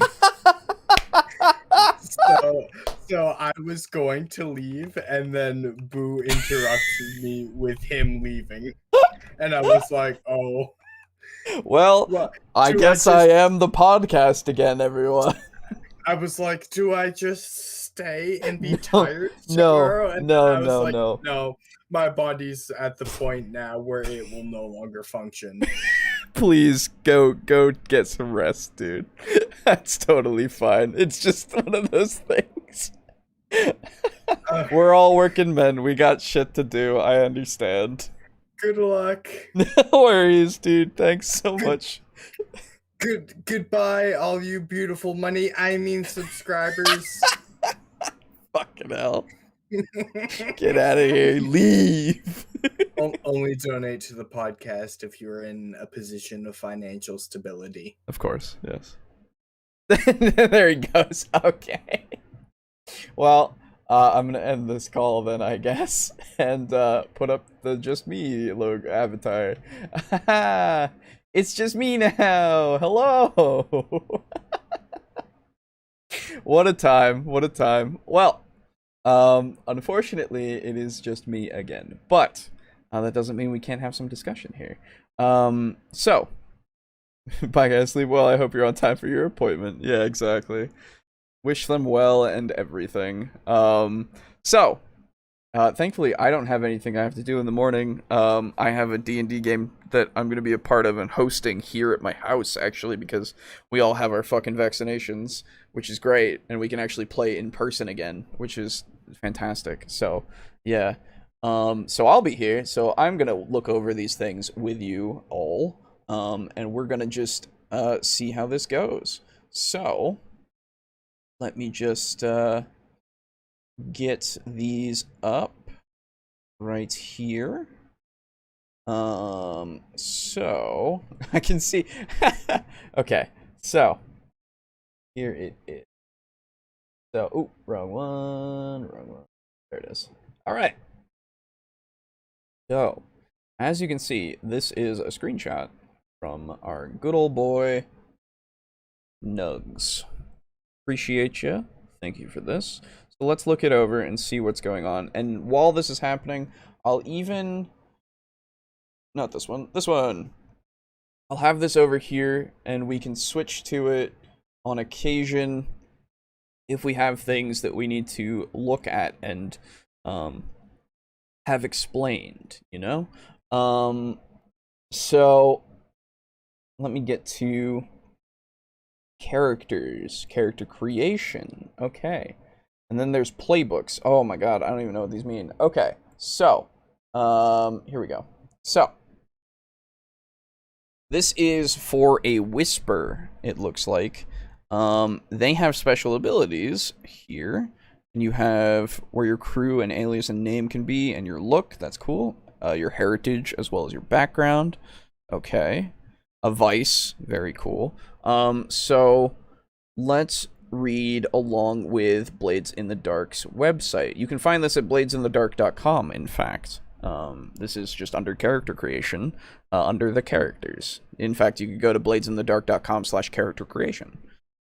This says, create playbooks. A playbook is what we call the sheet with all the specific rules to play a certain character type in the Blades-powered game. For example, you might create a playbook called a soldier, with special abilities related to battle, or a playbook called a medic, with special abilities related to field medicine. When you choose a playbook, you're choosing a set of special abilities, which gives your characters ways to break the rules in various ways. That's a weird thing to read. You said ways twice. Okay. And a set of XP triggers, which determine how you earn experience for character advancement. But every playbook represents a scoundrel at heart. The cutter has special abilities related to combat, but that doesn't mean that you're the fighter, quote-unquote, of the game. Any character type can fight well. Think of your playbook as an area of focus and preference, but not a unique skill set. This is why we call them playbooks rather than character classes or archetypes. You're selecting the set of initial action ratings and special abilities that your character has access to, but you're not defining their immutable essence or true nature. Your character will grow and change over time. Who they become is part of the fun of playing the game. Once you've chosen your playbook, follow the steps below to complete your character. choose a heritage. Your character's heritage describes their family line, where their family line is from. When you choose a heritage, write a detail about your family life on the line above. I see. Okay. So you've got this. Your character's background describes what they did before they joined the crew. Choose a background and then write a detail about it that's specific to your character. And then you have 4 action dots, which are these over here, if I had to guess. Your insight, prowess, and resolve. These sections. Your playbook begins with 3 action dots already placed. Okay, I see. So the Whisper has study and 2 and attune. Okay. You get to add 4 more dots, so you'll have 7 total. At the start of the game, no action rating may have more than 2 dots unless a special ability tells you otherwise. Assign your 4 dots like this. Put 1 dot in any action you feel reflects your character's heritage. Put 1 dot in any action that you feel reflects your character's background. Assign 2 more dots anywhere you please. Max rating is 2, remember. Okay. So then you have, like, insight for hunt, study, survive, and tinker. So I assume hunt is, like, when you're trying to track down somebody. Studying is looking for information. Surveying is looking around the area, I assume, like your perception stat. And then tinker is something like your what's it called? Just creation like ability or craft ability, if you will. Then you have prowess for finesse, prowl, skirmish, and wreck. Very much okay, so it combines dexterity and strength, really, in that kind of this whole thing. And you can have a max of 4, I've just noticed as well. That's interesting. Okay, and then you have stash up here and coin. Really interesting. Resolve is attune, command, consort, and sway. So your resolve is both like your wisdom, quote unquote, and your charisma, quote unquote, it looks like. And then insight. Well, insight would also be this. Actually, no, insight is more intelligence plus wisdom, I suppose, if we're going by like standard D&D stats and all of that. Yeah, and then this one is more, I guess this one is pure charisma in a way. Although attune wouldn't be that much. So it's a little bit of everything for those two. Or not everything, but you know, those overlapping stats. If you want to try to equate it to something like D&D or Pathfinder. Interesting. So choose a special ability. Take a look at the special abilities for your playbook and choose one. If you can't decide which one to pick, go with the first one on the list. It's placed there as a good default choice. Oh, so you could pick any of these? Oh, that's sick. Okay, that's really cool. So compel, you can attune to the ghost field to force a nearby spirit to appear and obey a command to give it. You give it. You're not supernaturally terrified by a spirit you summon or compel, though your allies may be. Fair enough. Ghost Mind, you're always aware of supernatural entities in your presence. Take +1 die when you gather info about the supernatural. Very cool. Iron Will, you're immune to the terror that some supernatural entities inflict on sight. Take +1 to resistance rolls with resolve. Occultist, you know the secret ways to consort with ancient powers, forgotten gods, or demons. Once you've consorted with one, you get +1 to command cultists who worship it. I see. Ritual, you can study an occult ritual or create a new one to summon a supernatural effect or being. You know the arcane methods to perform ritual sorcery. You begin with 1 ritual already learned. Interesting. You can actually create new rituals in this, which is very cool. Like, you could probably make it so, I wonder if like you could make a ritual of banishment, you know? If that's even possible, because the way that it sounds sounds like the Death Guard. The Death Guard are able to, or are the only ones who are able to do that, though I don't know. You probably fight ghosts and technically banish them, quote unquote, by killing them again, quote unquote. I've just realized that this hasn't been up. Hello. So I wonder what the actual rituals are pertaining to, or sorry, the limitations of rituals, right? If there even is. It'd be interesting if there wasn't. Well, there has to be, right? It's probably whatever your GM decides. Strange methods. When you invent or craft a creation with arcane features, take +1 to your die roll, or to your roll, excuse me. You begin with one arcane design already known. I see. You can push yourself to do, with Tempest, you can push yourself to do one of the following. Unleash a stroke of lightning as a weapon. Summon a storm in your immediate vicinity. Torrential rain, roaring winds, heavy fog, chilling frost, snow, etc. What? That's crazy. Warded, you may expend your special armor to resist a supernatural consequence or to push yourself when you deal with arcane forces. And choose an ability from another source with Veteran. I see. Interesting. Okay. Whisper and Cult are definitely a bit of a standout among the other classes since they're the only truly supernatural ones. I see. Interesting. Oh, and here's your XP. So every time you do the Desperate, address the challenge, express your beliefs, all of that. Where is the tracker for this? I don't see the tracker.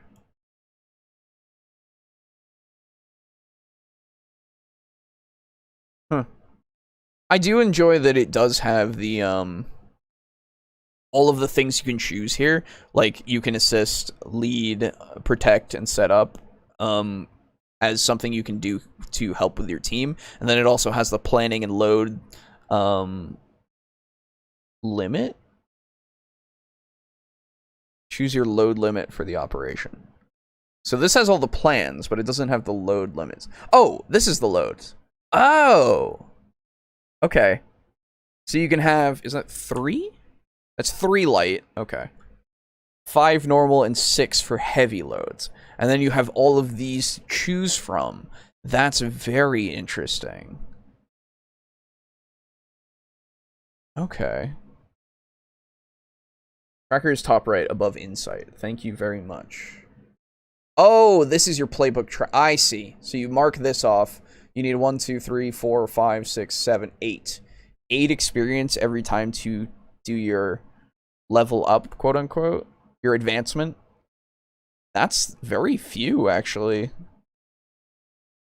Because I guess it really depends on what your GM puts you through, because your desperate actions, you might not ever have a desperate action happen, right? And then the rest of this is how you do it, right? For the other thing, it's for your the other thing we were talking about for experience was your crew experience, and that's stuff that will just happen naturally from being a part of the crew. But for yourself, a lot of this is up to you, which is cool. So his complaint about in the Dicebreaker video, the guy's complaint, I've already forgotten his name, unfortunately, but the guy's complaint on the amount of XP being very often is really up to him. So I guess if they keep failing and keep putting themselves into the desperate situations, that is also going to affect it. Though I would imagine you could, just like in anything, just decide that something doesn't automatically push it into a desperate action, you know? 8 XP to level up a playbook, 6 XP to level up a stat, and then the items are the general items on the right, and each class has special items next to strange friends they can also choose from. Oh, I see. Okay. Oh, okay, so if you want the playbook entirely, that's for your special abilities. And then for each of the stats, that's where you put your points. Okay. I see. I was misunderstanding. I thought this was overall. But no, you're that's okay. That's absolutely cool. I like that. And then you have the Fine Lightning Hook, all of these Demon Bane Charms. Okay. And your strange friends. A witch, a demon, a vampire, a possessor ghost. A spirit trafficker. A spirit trafficker? That sounds awesome. There's a spirit trade, like an underground illegal spirit trade. That sounds sick. Gather information, specific stuff. I do like these little sheets. These little sheets are very concise and give you a lot of what you can do on them, so you don't have to worry about, like, you know, looking into, say, the rule book to go, what am I able to do for my action, like in something like D&D. You might have people that aren't able to remember all the actions. Although, what I mean by that is, like, the general actions, right? Like taking dodge or, you know, disengaging and all that kind of stuff. So having those right there is very useful. And obviously on your sheet for your character, you can write whatever you want. But it's just nice to see that inclusion, just to have. And again, on load, you choose a load limit, and then during the encounter, you check off items as you use them. Up to the load limit, you can choose that you choose before the encounter began. So light load, only 3 boxes. Right, so if you're using an item, say I'm in a battle, if I have a large weapon, which would be 2 boxes, so that would be 2 out of my 3 light loads, right? If I were to do that. I don't assume that I can't use my large weapon the whole time. There's some things here that we could continuously use, because I don't think if you use them if you check them off as you use them, wouldn't you check them off before so that you know what you have, right?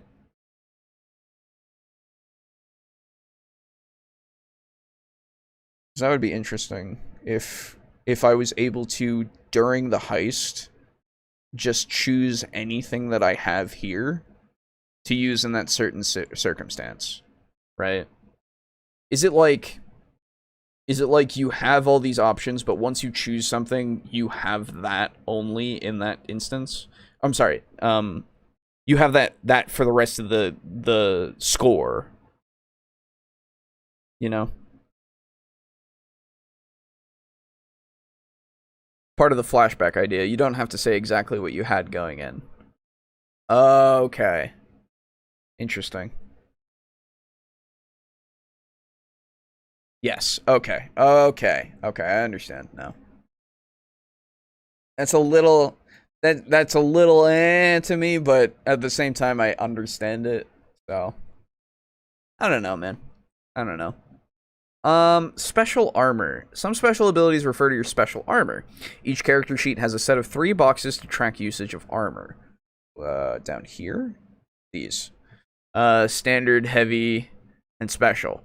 If you have any abilities that use your special armor, tick its box when you activate one of them. If you don't have any special abilities that use special armor, then you can't use that armor box at all. Okay. So this one of these did that. This one. Worded. You expend your special armor to resist a supernatural consequence, or to push yourself when you deal with arcane forces. So what I assume that means from what it's saying is that if I use this ability, Warded, and then I check off my armor, that means my armor is gone? Because I'm expending it. But wouldn't I have had to choose this beforehand to make that possible? Interesting. Exactly that. You have that for the rest of the score. Yeah, that makes sense. Okay. So if you walk in and claim heavy weapon on your person, you get 1 more box to use as you see 4. But when you claim it, it's always been there and you can't change it. I see. Okay.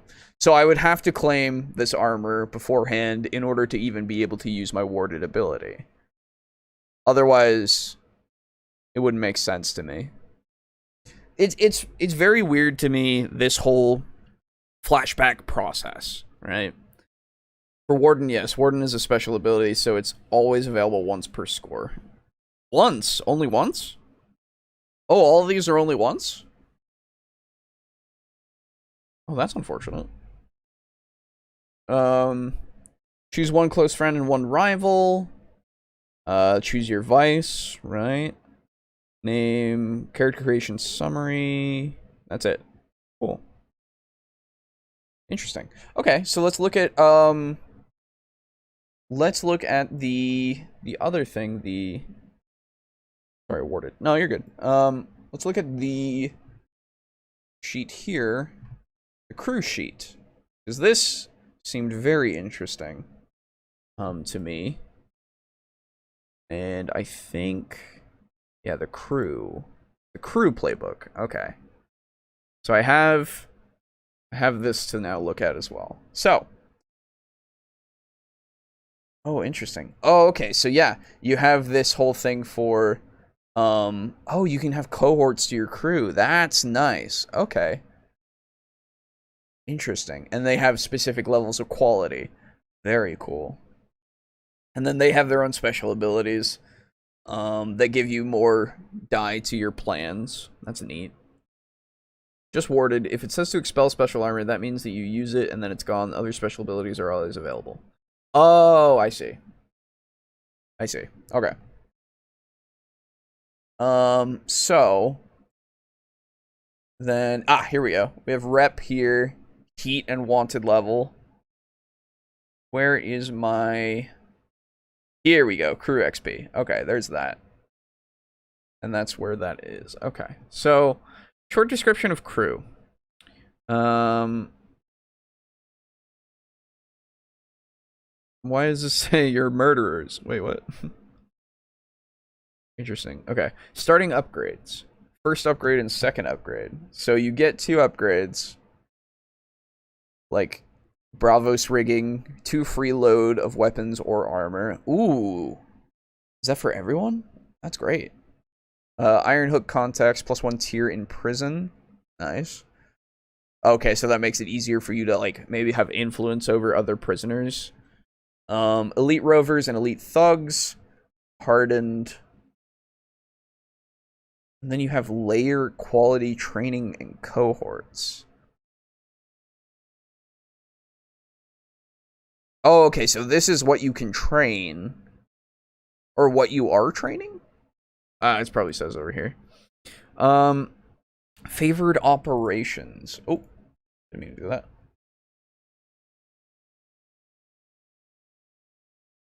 Oh, interesting. Oh, you even have, like, this is where your layer is. This is the turf of just nothing. This is just regular turf. And then you have each of these... Wait. What is... Oh, no, this is the rep tree, I guess. Hold on. Let me see if I can find that first.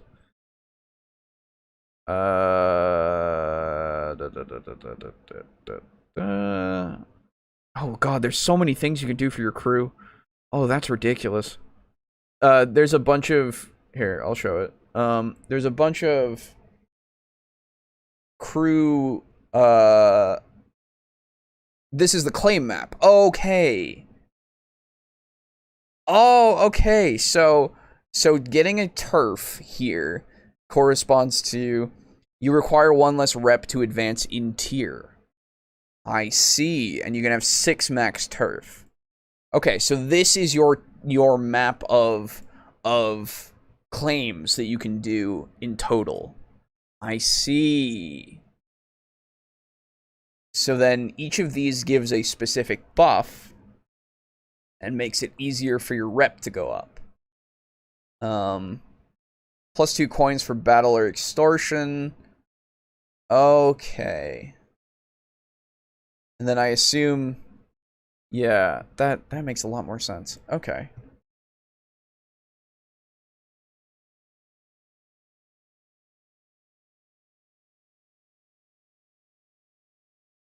I assume this is like using a specific crew playbook, which is unknown to me. It's just the murderer crew playbook, I guess. Interesting. You have coins here, vaults here. This one's stash, right?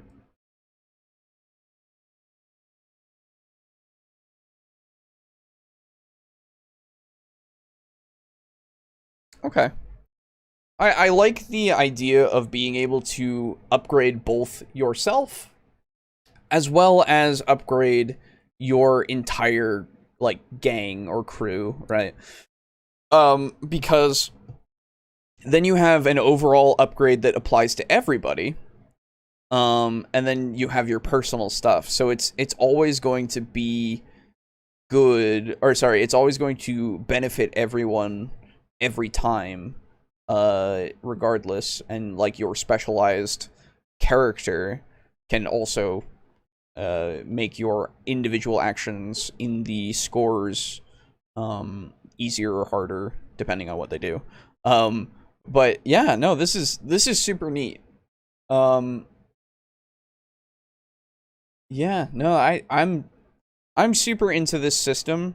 Not so much a few bits of it, just because of the fact of I've not played it and I enjoy other things a little bit more. But that's just how I am with like things like skill-based systems like Vampire, or just skill-based things like Call of Cthulhu, with how they do their kinds of things. But I assume this works very well, and it's beloved for a reason. And again, super interested to like actually play it with the guys. Hopefully we can do it as like a one-shot or something at some point, because I think that would be the best way for us to do it. Get one of us to just run it as a one-shot and see how we feel after that. The obviously the only contention we would have is the whole flashback system, but it does have the risk versus reward thing, which will mitigate some concern. So that's cool. I'm into that. So I think unfortunately I think that's going to be it for today, for me, because I just wanted to look at a little bit of character creation and all that stuff just to round it out, and show a little bit. Again, if you are interested in Blades in the Dark, it is over on Evil Hat Productions. It's $30 for the book and PDF. There is just a PDF option that you can get that's probably like half as much. I don't actually know. Let me see. You can go from this site to it. So let's see. It's $20 for just the PDF. Okay, there you go. Drive-thru RPG. So yeah. I sent the cult as well real quick if you want to take a look at it. Okay. Yeah, why not? Okay. We'll look at that really quick here. So you can actually be a cult. That's very cool.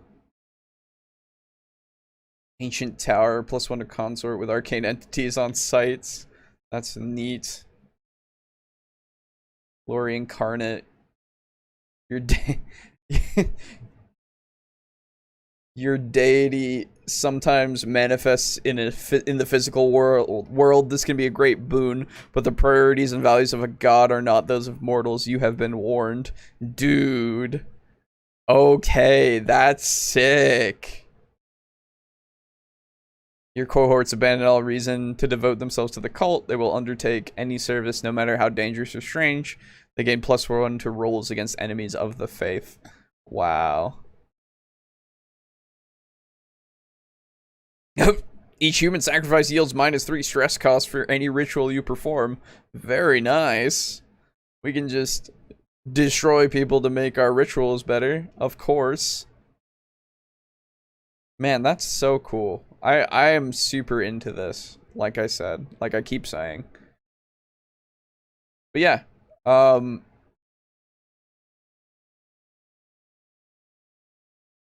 okay, so this is where your layer is, I guess. Yeah, that's where your layer is, and then this is the quality of the layer. I don't know. I'd have to look through the actual like rules to understand this a bit more. But from my limited understanding of what I can get off of that site, it all seems fucking awesome. Again, just a couple of contentions, and that's about it. But that's fine. That is totally okay. Again, I feel like it would be a fun thing to try, and I hope this has inspired people to go out and try it themselves. Maybe again we'll do a one shot and you can see it in practice. But obviously there are other actual plays out there that you can find that hopefully you can use to judge if you like it or not. Probably more in-depth videos as well that we probably won't cover necessarily on the stream, on the show here. So I guess that's gonna be it for me for today. For all of us here, thank you very much for hanging out and watching and listening and giving your input. Really appreciate it. Hope you enjoyed. Again, thank you to our patrons. That is in total all of these people: Draco Kraken, Mog Zero, Slazer, Steely, Drake Cross, Chris, Frozen Spaghetti, Kill Chrono, Polyhedral. Thank you to all of you. We really appreciate your support. And glad you guys are taking a look at the system. If you do another video on the system or any of its branching games, I'll happily join in on the stream to try to help clarify. Have a good one. Thanks, Nugs. Yeah, absolutely. We'll probably look at other bits of the system, or maybe more of this later on. We're going to be branching out to do a bunch more of that kind of stuff, as usual. Sorry, I kind of monopolized the chat. No worries, dude. People have the, you know, they're either learning or they're not, and they either want to say stuff or they don't. That's just how it is. So, again, thank you to everybody for watching. Really appreciate it. Subscribe if you're new. Like the video. Go check out the website. Go to our Discord. All that kind of shit. Appreciate you, and we'll see you next week for something else. Yeah. Bye. Bye. Oh, don't forget. Yeah. Baby, yeah, let's go. Don't forget as well. I almost forgot to do it. Hey, podcast is live on Tuesdays, 9 p.m. Eastern Standard Time. Whatever that is in your time zone, I don't know. I'm sorry. Look up a conversion. I believe in you. And then again on Fridays at 4 p.m. Eastern Standard Time. And again, as an audio-only podcast version on Mondays at around 12 p.m. Eastern Standard Time. Oh, dang, it's over. Sorry, miscellaneous. Yeah, it's already over. And yeah, Devils and Dice is on Wednesdays.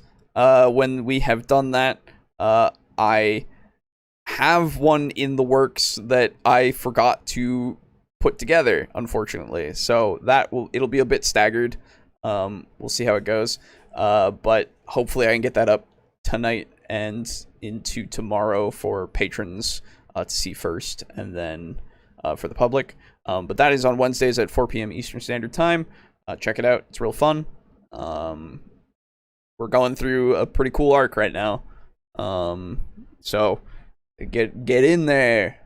And other than that, that's about it. Thanks again to the new subs. There's a lot of you. We're up a lot, and that's crazy. And I hope you continue to enjoy what we put out. Feel free to leave suggestions and shit in the comments, all that kind of stuff. Anyway, I'll see you next week, and so will the other guys. So, thanks for watching, and goodbye.